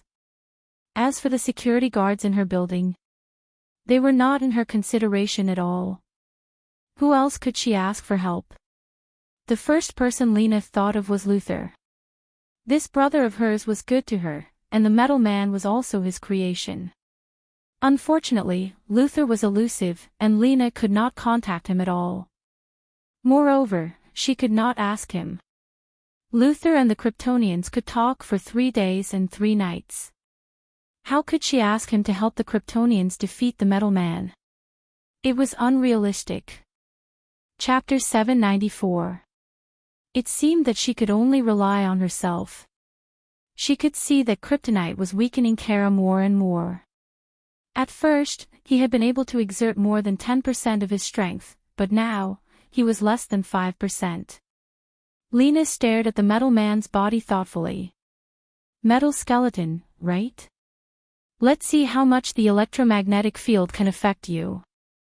She quickly took out a hexagonal metal device from the drawer. It was a small magnetic controller. Many of the technologies in it were the same as those used by Thea's skateboard. Later, it was simplified and sold to Luther Group as a patent. Luther Group quickly carried out research and completed various tests. Maglev cars were successfully introduced into the market. The device was kept in her office as a souvenir. Lena carefully avoided the metal man's sight and set up a fulcrum point in each of the 3 corners of the room. She then winked at Kara and pressed the switch. The electromagnetic field began to spread in the room. At first, the metal man did not feel anything. After 20 seconds, he realized that his limbs were sluggish. He wanted to escape, but Kara blocked him. When the electromagnetic field was turned on to the maximum, the metal man could not control his body at all. Kara knocked the metal man out like a dead dog. Lena hurriedly turned off the electromagnetic device. The 2 girls breathed a sigh of relief. The kryptonite in the metal man's chest could not be removed. If it was removed, he would die. However, they could not ignore this huge threat. Lena was indeed Luther's sister. She took out various high-tech devices and tested them. Finally, she covered the metal man's heart with a box made of lead and set a complicated password. If someone tried to crack it by force, the box and the heart would be blown to pieces. Without the influence of the kryptonite, Kara, who was about to collapse, immediately recovered. He called the Martian hunter, who quickly sent a DEO agent to take the metal man away. As for Lena's evil adoptive mother, she was taken away by the police for attempted kidnapping and extortion. Lena knew that her adoptive mother was very powerful and would probably be released in a few days.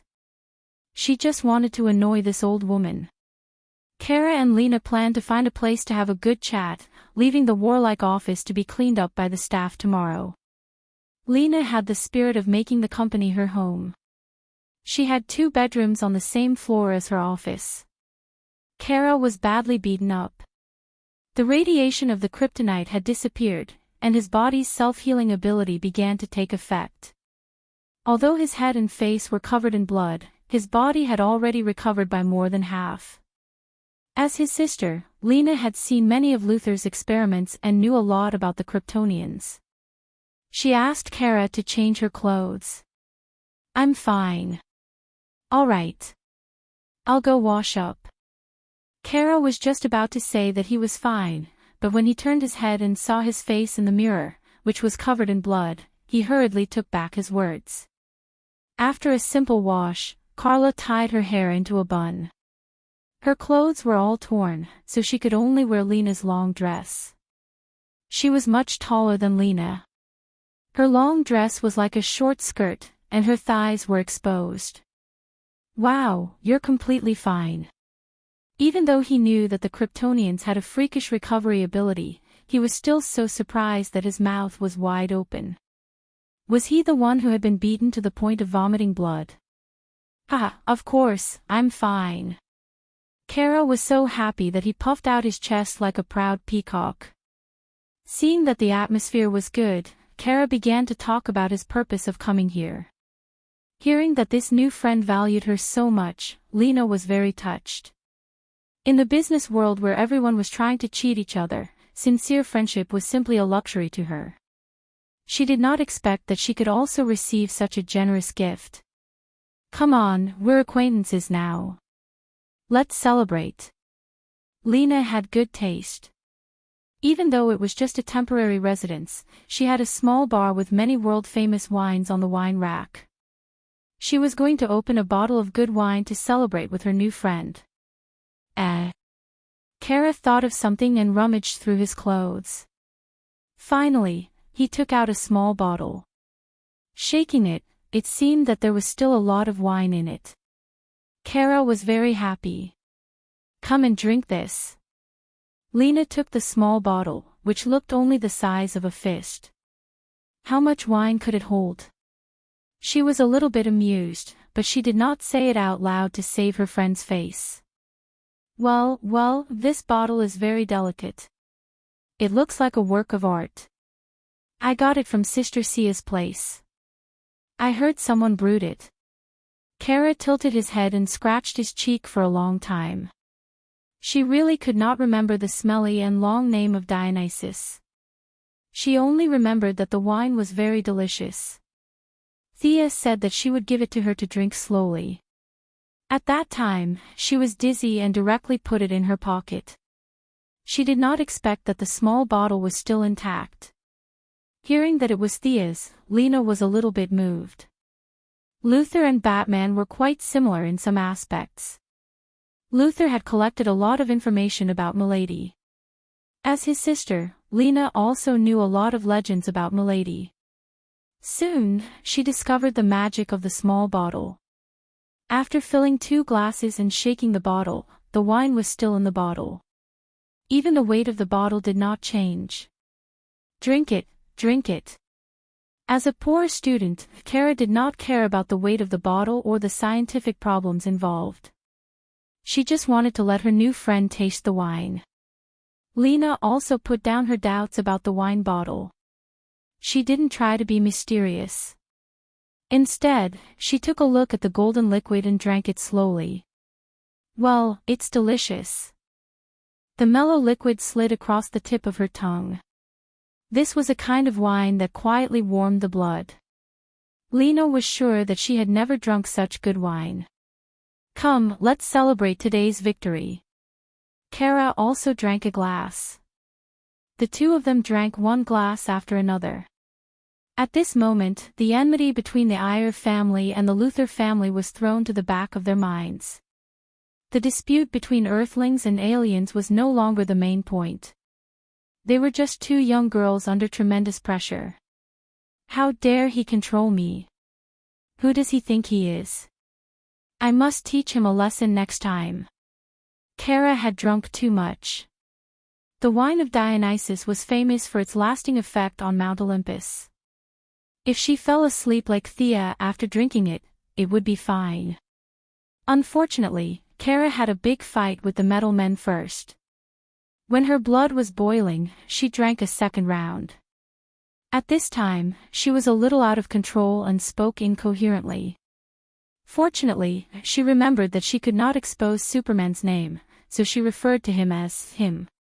Compared to Kara's strong body, Dionysus's wine was even more unbearable for ordinary people like Lena. She was known for her calmness and wisdom. At this time, she had forgotten her surname. Hearing Kara's self-righteous words, she echoed loudly, "Yes, they are a bunch of nosy people. We are good friends. Burp, don't worry about them." After saying that, she put her arms around Kara's neck drunkenly. "Supergirl, tell me the truth. Do you have a boyfriend?" Kara drank another glass irritably. "There are too many people who care about me. The boys in school are so tacky. They only care about appearance. Have you ever kissed?" Lena whispered in Kara's ear like a demon. "No, have you?" Carla answered honestly. Neither have I. Do you want to try? Try. Or not? After all, Kara had a strong body. In fact, there was still a trace of sobriety in her heart. Lena's words made her hesitate a little, but when she thought of the courage that Thea had talked about, she finally decided to try. Lena was a trustworthy friend. It would not kill her to give it a try anyway. The two women were self-taught. They tilted their necks and smelled each other's breath. For a moment, they were a little intoxicated. 500 words are omitted here. Chapter 795. The sun shone through the thick curtains and shone into the room. Kara, who was a little dizzy, finally woke up. She had never experienced a hangover before, but she felt uncomfortable. Did she catch a cold? She had never been sick, and she had only seen people on Earth fall sick. She thought that she must be sick. Kara was about to touch her forehead, but she didn't expect to touch a smooth body. She looked to her side mechanically. Lena. Why is she here? The fearless Supergirl was so scared that she almost screamed. She quickly covered her mouth with her other hand and shrank back into the bed like a quail. She looked at the ceiling with her big bright eyes, and she couldn't calm down. What happened yesterday? She was confused. After a long time, she recalled the part where they fought the metal men and drank together. What did I do after that? She seemed to have asked Lena if there was any secret to becoming bigger. Lena said to just rub it. Kara didn't know if she did or not. Her memory was fragmented. She only saw the two of them naked now. What happened after that must have been a combination of theory and reality. God, how did it become like this? Kara used her superpower to the extreme in an instant. She saw the moon with her supervision. Very good. No one was paying attention to her. She listened with her super hearing. No one was talking about her. Thank goodness. She turned around and saw that Lena hadn't woken up yet. She quickly got down and picked up the clothes on the ground. She didn't care if they were hers. She put them on and flew out. As soon as she left, Lena sat up. Lena had already woken up. After all, she was an Earthling. She had to socialize in the business field. She was more resistant to alcohol, and she didn't drink much. It was just that she didn't know how to deal with this matter. Her best friend seemed to have become even more close now. She, who had always prided herself on her intelligence, wasn't much better than Kara. Both of them had chosen to be an ostrich. It was a little cold in the morning, but Kara couldn't care less. She ran home as fast as she could and poured herself a glass of water. She needed to calm down. Cold water poured into her stomach. She felt that she had finally regained some ability to think. Her friendship with Lena seemed to have developed too quickly. How should she deal with this relationship in the future? She was originally a very simple girl, but now she was completely in a mess. Just when she was at a loss, she noticed that her sister, Alex, wasn't there. The two sisters shared an apartment, so there was no reason that Alex didn't notice her rushing in. Where was she? When Kara was wondering if something had happened to her sister, she saw Alex sneaking into the room with a pair of big sunglasses. You're up so early. Seeing Kara standing at the door, Alex's face was filled with embarrassment. Carla was simple, not stupid. She looked at her sister suspiciously. What do you mean? You didn't come home last night. Alex didn't notice the change in her expression. She was completely immersed in her own affairs. After a long time, she seemed to have made up her mind and sat on the sofa. Kara, I want to talk to you about something. She hesitated, not knowing where to start. Kara's attention was diverted by her sister's safety. She temporarily put aside the matter between her and Lena, preparing to solve her sister's problem first. No, she felt that she could deal with any enemy. She needed a battle, a blood-boiling battle. Kara, do you remember that I had a good friend in high school? Alex said slowly. Yes, she was called Jessica or something. Yes, we were very close at the time. I used to stay at her house many times, and I really liked the smell of her house. I thought it was friendship, but now, it doesn't seem to be. Alex said, weighing her words. Kara was a little confused, but her strength was that she didn't think about things that she didn't understand. She nodded and signaled Alex to continue. I recently met a police officer, Maggie Sawyer. You've met her too. Kara's little head didn't understand why Alex's topic changed so much. What happened to this police officer named Maggie? Was he dead? Had he gone mad? I was with her last night, the whole time. Alex clenched her teeth and finished the sentence. Then she lowered her head like a criminal waiting to be sentenced. This sentence was a little vague. If Kara had been asked yesterday, she wouldn't have understood. But today, especially when she was also troubled by this question, it took her only a fifth of a second to understand. She relaxed a little. She was so lucky. The troubles of the two sisters happened on the same day. As for hiding it, Kara naturally thought about it. But when she thought of Thea's courage, she felt that since Alex had the courage to talk about it, she should have the courage too. Moreover, it wasn't a heinous thing. In the era when most Kryptonians chose to have test tube babies, it wasn't a big deal. At most, the Owl family was a little more traditional. She had to admit that the good traditions of the Kryptonians gave her confidence. Plus, with the previous incident with Thea and Diana, she really didn't think it was a bad or ridiculous thing. She just felt that it was a little difficult to know where to stand when facing Lena. Alex, listen to me. Last night, I also... She roughly told her what happened. Alex was stunned. She never thought that telling her family about her coming out of the closet would bring her such news. She wanted to scold Kara, but she realized that she was in no position to say anything. Do you love her? She's a member of the Luther family. Kara scratched her hair, looking very distressed. We were just very good friends. I don't know what's going on now. The Danvers sisters were in a daze. Lena spent the whole morning in a daze. She arranged a bunch of tasks for her assistant and chased her out. Lena picked up the phone and was about to find someone to ask about it indirectly. The evil old lady had just been locked up in prison, so she gave up on this option. What about Luther's brother? Lena thought. If she talked to him about it, he would explode. She gave up on this option too. After thinking about it again and again, she called Miss Maisie. As Luther's former bodyguard, they naturally knew each other and had a good relationship. For a while, she even thought that Miss Maisie would marry Luther's brother and become her sister-in-law. After rambling for a long time, when she seemed to be chatting casually about women, something unexpected happened. The secretary was full of praise.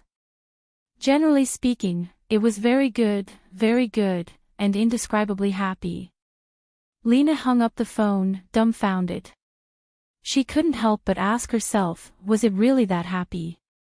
She thought about what happened last night. Her memory was blurry, but she seemed to be quite happy.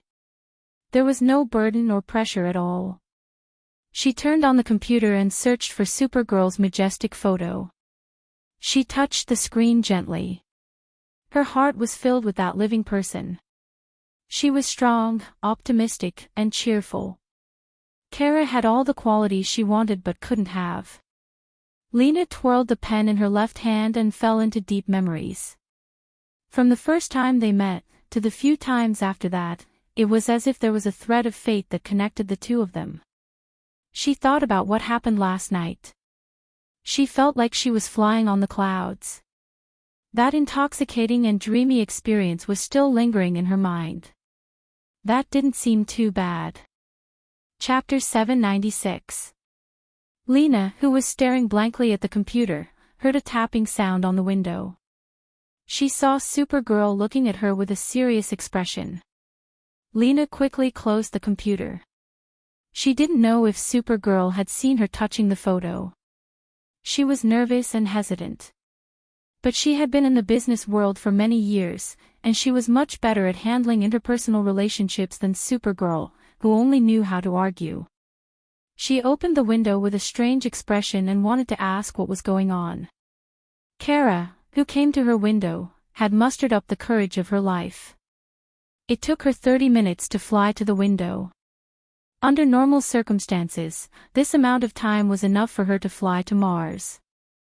Well, I want to talk to you. The little girl's voice was normal at first, but she started to tremble a little. Both of them were preoccupied, so they didn't notice. Let's go to the roof. Lena tried to suggest. Okay, I'll wait for you, Kara said and flew up with a whoosh. Lena was also nervous. She patted her cheeks gently and tried to relax, trying to regain some confidence. Unfortunately, no matter how calm she was still a weakling in the face of this matter. Not everyone could be as calm as Diana and Thea. She ran to the roof as fast as she could. The whistling wind made her a little unstable, but she didn't care at this time. Kara was sitting on the eaves, looking into the distance. The background was lonely and pitiful, like a small injured animal. Lena wanted to call her over, but she swallowed her words after opening her mouth twice. What was there to be afraid of? It's just the eaves. She took a deep breath and walked over with firm steps. Lena was confident that even if she fell, Kara would save her. This had nothing to do with their relationship. It was purely her kind nature. Wow, why are you here? Kara was shocked to see Lena sitting next to her. She was a Kryptonian, so she was not afraid. She would be fine even if she fell from the moon, let alone this height. But Lena didn't have that ability. If she fell from this height, even her parents wouldn't recognize her. To be honest, Kara was a little touched. She didn't know about love, but she knew that someone cared about her and her feelings to the extent that they were willing to risk their lives for her. For a moment, words seemed to have lost their meaning. The two sat side by side, enjoying a rare moment of peace. Do you like me? At this moment, Lena, who had the bloodline of the Luthor family, was the more manly one. The two of them sat quietly for a long time before she finally broke the silence. Being rational to a certain extent was madness. Lena, who had always been rational since she was a child, was ready to go crazy today. Chao Nu was shocked by her straightforward question, and her eyes widened. Shouldn't we say something to ease the atmosphere first? Why is it so explosive right from the start? Lena looked at her confused eyes and felt as if her heart had been stabbed by a knife. She loosened her hands, leaned forward, and fell to the ground. Kara's mind was blank, but his body still reacted. He grabbed her arm. Let go. Lena's tone was very calm. Don't, Lena, why? Carla was so anxious that she was about to cry. It was as if she was the one hovering in the air and Lena was the one saving her. Her mind was filled with helplessness and panic. All she could think about was Sister Thea, Sister Diana, or Uncle Martian Hunter coming to save her. Do you care about me? Nonsense. Come and hug me. Not on the ground, but in the air, Lena ordered domineeringly. Kara hugged her waist mechanically, afraid that she would fall. The two of them floated in the air together. It was already working hours. The pedestrians on the street noticed them. Some took pictures with their phones, some called the police, and most of them were discussing. However, they were too far and too high to see clearly. Are you willing to be with me? Kara Danvers. Sorry, I don't know your Kryptonian name. Kara Zoair, Kara Zoair. Are you willing to be with me? Lena asked domineeringly again. She could see that this guy was a little out of ideas. If there was no one to push him, who knew what would happen in the end? Xiao Nu had already noticed the various pedestrians on the street. Without saying anything, she carried Lena and flew into the distance. This feels so good. Is this how it feels to fly? Lena trusted Kara. She opened her arms and enjoyed the pleasure of leaving the air behind her. Say you're willing. Say you're willing. Say it. She said a little coquettishly. I'm willing, I'm willing. Kara finally said what was in her heart.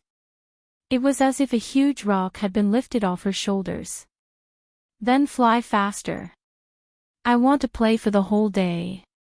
Faster. The two of them flew across the sky, leaving behind a string of laughter like two happy children. They did not know that there were people watching them from above the clouds. Thea and Superman appeared at the same time. The secretary had reported to her about Lena's unusual behavior 3 minutes ago. After that, Gideon saw the two girls confessing their feelings in the sky through the satellite. Thea was a little confused. Young people were so brave. She felt that she was getting old. She did not know that the courage in her words had played a major role in yesterday's drinking. The secretary had also helped her in time to strengthen Lena's conviction. Perhaps there was also the rebellious mentality of a young girl. In short, there were several factors that led to today's incident. She immediately instructed the secretary to clear all the records and teleport herself over. Superman arrived a little earlier than her. The two of them silently watched Xiao Nu and Lena fly away. Lena is not a bad person. Kara should have her own happiness. Hee, you're very open-minded. Superman smiled bitterly. What else could he do if he was not open-minded? The two of them waved and left. Thea was more experienced than Superman. She could see that Kara had admitted to 90%, but still had some misgivings in her heart. As her sister, she felt that it was her duty to help her strengthen her conviction and go further on this path. The Daxam in the original spacetime looked ugly and was obviously not a good match for Kara. However, she still needed to think about how to proceed.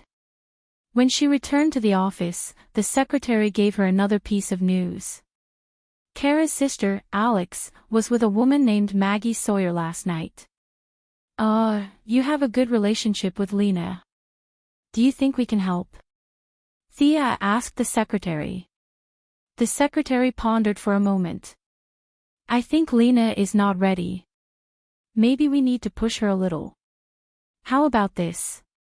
Let's hold a party and let them put down their burdens. The Missy decided on the plan. She picked up the phone and started to contact everyone. She first called Batwoman, Kate Kane. She was Batman and Bruce's cousin and an old senior in the lesbian circle. She had confessed her sexual orientation 20 years ago and was later expelled from West Point. Now, her lover was Gotham policewoman Renee Montoya, the future second-generation questioner. The two of them were only acquaintances, but when she heard Thea's purpose, Batwoman agreed without hesitation and prepared to use her villa as a meeting place. Thea contacted a few more people and prepared to hold a small party. There weren't many people at the party. As the hosts, Batwoman and Montoya, she and Diana, the secretary, and Poison Ivy, the Danvers sisters, and finally, the Sea King's little friends, Yavara and Cassina. Well, a total of 12 people. Chapter 797. Considering that the Danvers sisters needed some time, there were also some who lived far away, such as Yavara who lived in the jungles of South America. Some had jobs, such as Renee Montoya and Maggie Sawyer, who were both police officers, decided to hold the party on the weekend. 2 days later, in the Hall of Justice, Thea welcomed the newcomers to the Alliance as an elder. The Green Arrow, Oliver Quinn, and the Atom Knight, Ray Palmer, had officially joined the Alliance. The original Batman was replaced by Dick Grayson, which no one had a problem with. However, the new Batman had no black technology, no money, and was 99% useless. Thea felt that it was enough to treat him as a mascot. The other replacement was the Green Lantern. The Guardians of OUA had reached the end of their patience with Hal Jordan and forced him to return to the main planet to wait for a new appointment. The new Green Lantern was given to a newcomer, John Stewart, a former Marine and a black Green Lantern. "You don't look at me very kindly, young Green Lantern." Thea glanced around and saw the new Green Lantern looking at her angrily. "Did this guy not take his medicine today?" "You are the leader of the Yellow Lanterns, and the Yellow Lanterns are evil," the new black Green Lantern said, a little annoyed. "Ha ha."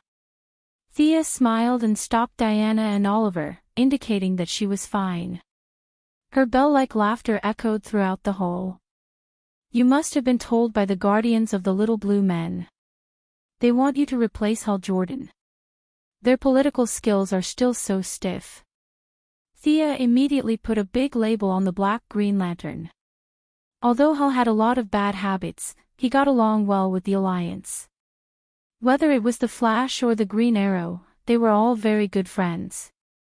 Now that they heard that he was transferred away because of political strife, the few of them looked at John Stewart unkindly.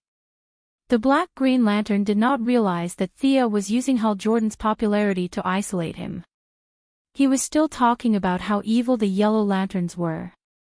The Yellow Lanterns sacrificed a lot in the last war. They are not evil. Diana stood up immediately. If this newcomer didn't say anything, she would teach him a lesson. Thea pulled Diana back. Why would she use her fists when she could defeat the enemy with just a few words? "You keep saying that the yellow lamp is evil. Do you know who built the yellow lamp? Don't try to quibble." "I know it's Sinistro." The green light thought that she was trying to shirk responsibility and felt that he had seen through her verbal trap. "Yes, you're absolutely right, evil Sinistro. Is that what the Guardians say?"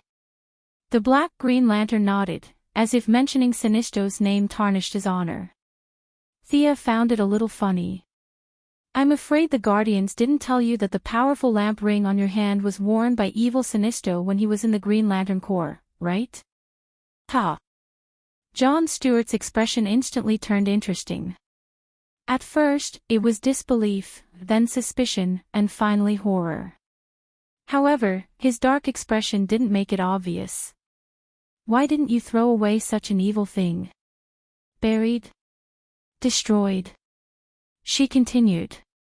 "The Guardians that you think represent justice probably didn't tell you that they built a space peacekeeping force before the Green Lantern Corps, mechanical hunters.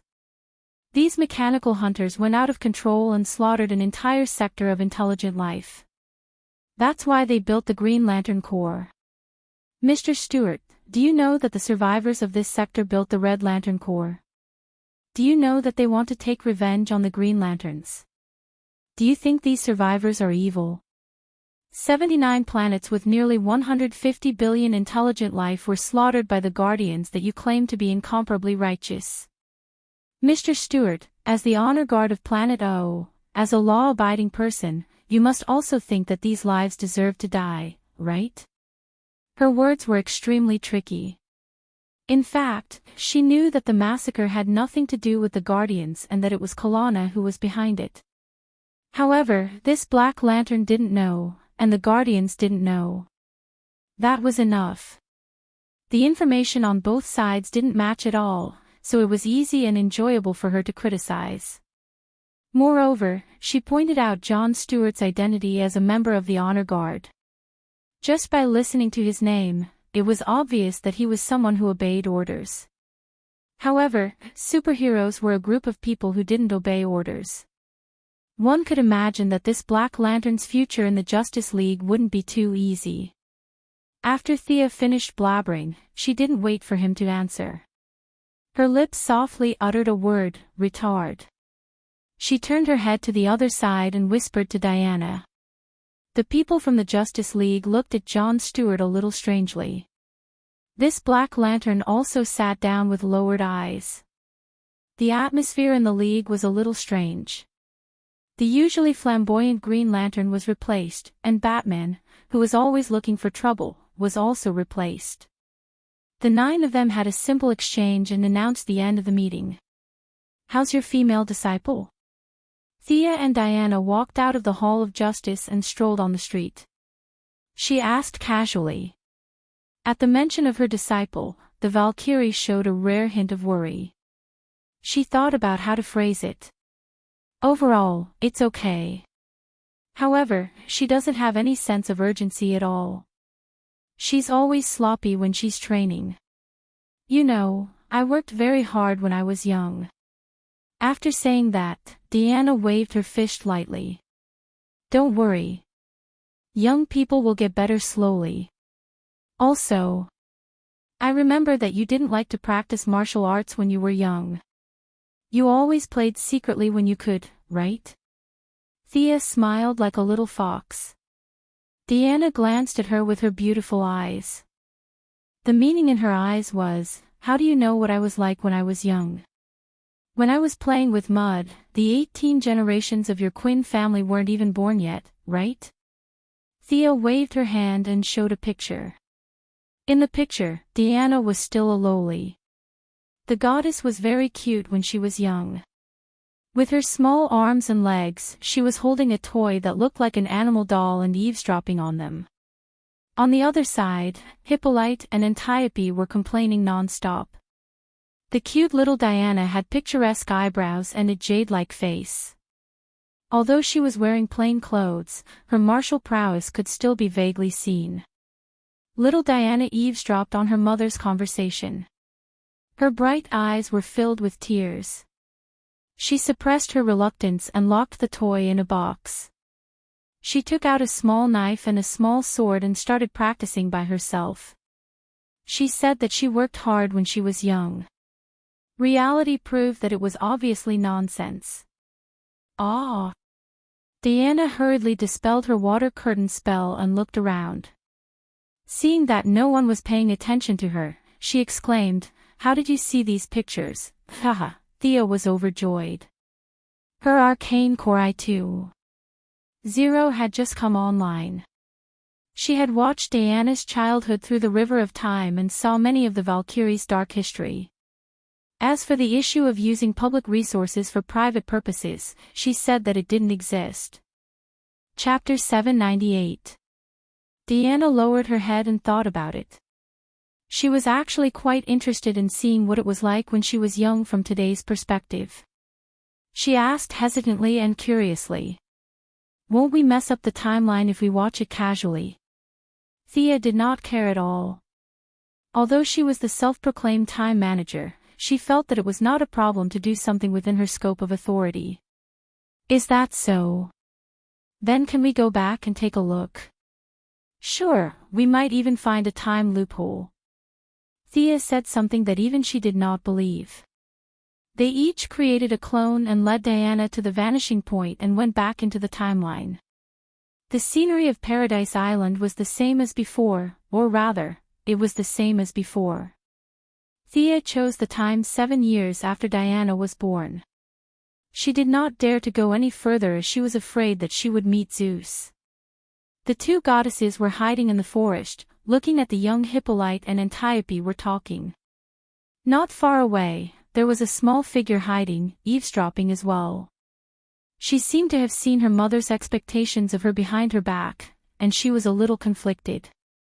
Quietly leaving the forest, little Diana returned to her place, put away all her toys, and reluctantly began to practice. "Look, you were not much better than Casey when you were young." Thea covered her mouth and laughed. Diana's expression was strange. Looking back at time, she was not very hardworking when she was young. They were like invisible people, walking on the crowded Paradise Island. At this time, the Amazons had just started living here, and the tribe still maintained their primitive customs. The artistic buildings of the future did not appear, and Thea did not seem like much. However, Diana was in high spirits. The sea breeze blew their hair from time to time. Looking at the mountains in the distance, holding her lover's hand, walking on the land where she was born and raised, she was so happy that she could fly. Looking at the many younger versions of her tribe members running around, building their homes, she felt a joy from the bottom of her heart. "Are you happy?" Thea asked as if she was showing off a treasure. "Happy," Deanna replied sweetly. "Then come to my place tonight." "But I promised Casey that I would rush back. Casey is so old, he won't die. Just make a call and say that the Zhenglian has a mission." Thea dispelled Diana's concerns with just a few words. According to her, if Diana, the teacher who brought her own food, were to disappear for a few days, the magical girl would realize the value of a teacher and would most likely study harder in the future. Knowing that she was talking nonsense, Diana still accepted her explanation. Diana was the one talking while Thea was the one listening. However, both of them were very restrained and did not use their magic power to do anything for Paradise Island. This was already the past. It was fine to watch, but it was taboo to get involved. Diana was walking forward when Thea suddenly grabbed her arm. The Valkyrie was very vigilant. Her bright eyes scanned the crowd and saw a woman as bright as the moonlight. "He can see me." This was the first reaction of the three women who met by chance. "Oh, Your Highness Artemis, I didn't expect to see you here." Thea was the strongest. She instantly saw through the other party's true identity. Although her current level was higher than the other party, Thea still bowed slightly to the other party as a form of greeting. "Ah. Oh, hello." Diana was a little embarrassed. The moon goddess Artemis was her elder sister, but the relationship between the siblings of the Greek gods was really worrying. She just remembered that she had been blessed by Artemis when she was born, so she saluted. Moon God was shocked. She did not expect to run into two god spirits she had never seen before while she was out for a walk. Although they were all clones, she could tell many things from their characteristics. Diana gave her the feeling that she was like Apollo. She had a dignified aura and could not be looked at directly. Thea, on the other hand, could not see through her. She was a little like Hades, but she could not tell the difference. Realizing that she was a little rude, she hurriedly bowed to the two goddesses. The three goddesses did not speak. Thea and Diana were a little speechless. They did not expect to meet acquaintances on a trip. For a moment, they did not know what to say. The moon goddess was the first to speak. "Your highnesses are not from the Greek gods, right? Are you the gods of the Mesopotamia?" They had seen the Egyptian gods before. Gods like Thea were one of the best even among the 9 pillar gods. There was no reason for them not to know her. Diana looked at Thea with a strange expression. The look in her eyes said, "How are we going to explain this?" "We came from the future to thank you, Your Highness," Thea said without blushing. This news shocked the moon goddess. Time was a forbidden area for the gods. Not to mention her, even Zeus did not dare to casually touch the timeline. Without a reference point, blindly entering the timeline would have an 80% chance of losing oneself. Do I still have a future? Of course. Olympus prophesied that the eldest son of Zeus will kill one of his children and then ascend to the throne. Is that true? It's a lie. It's pure nonsense. Ah. The moon goddess was completely unsettled. I can't sleep thinking about it. Now you're telling me that it's a lie. But Zeus is oracle, he said.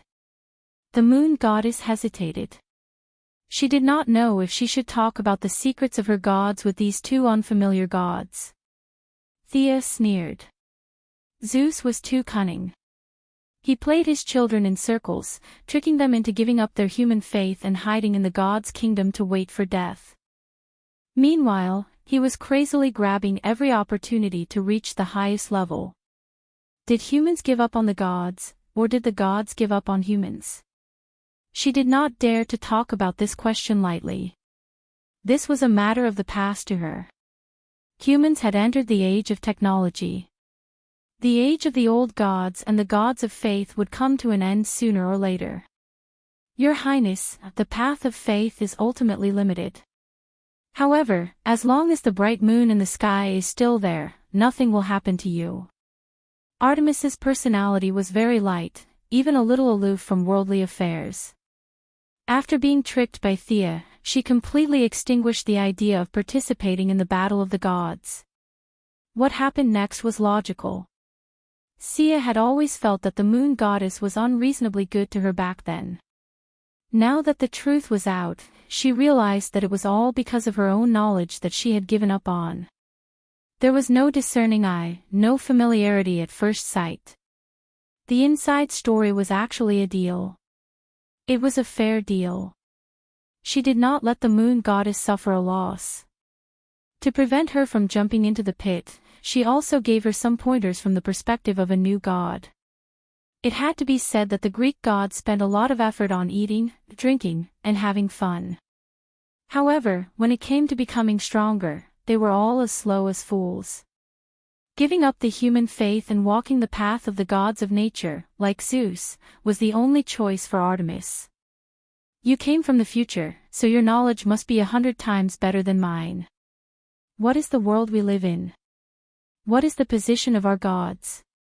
The moon goddess asked at the end of the conversation. Hearing this question, Diana's eyes flashed. In fact, she did not know either.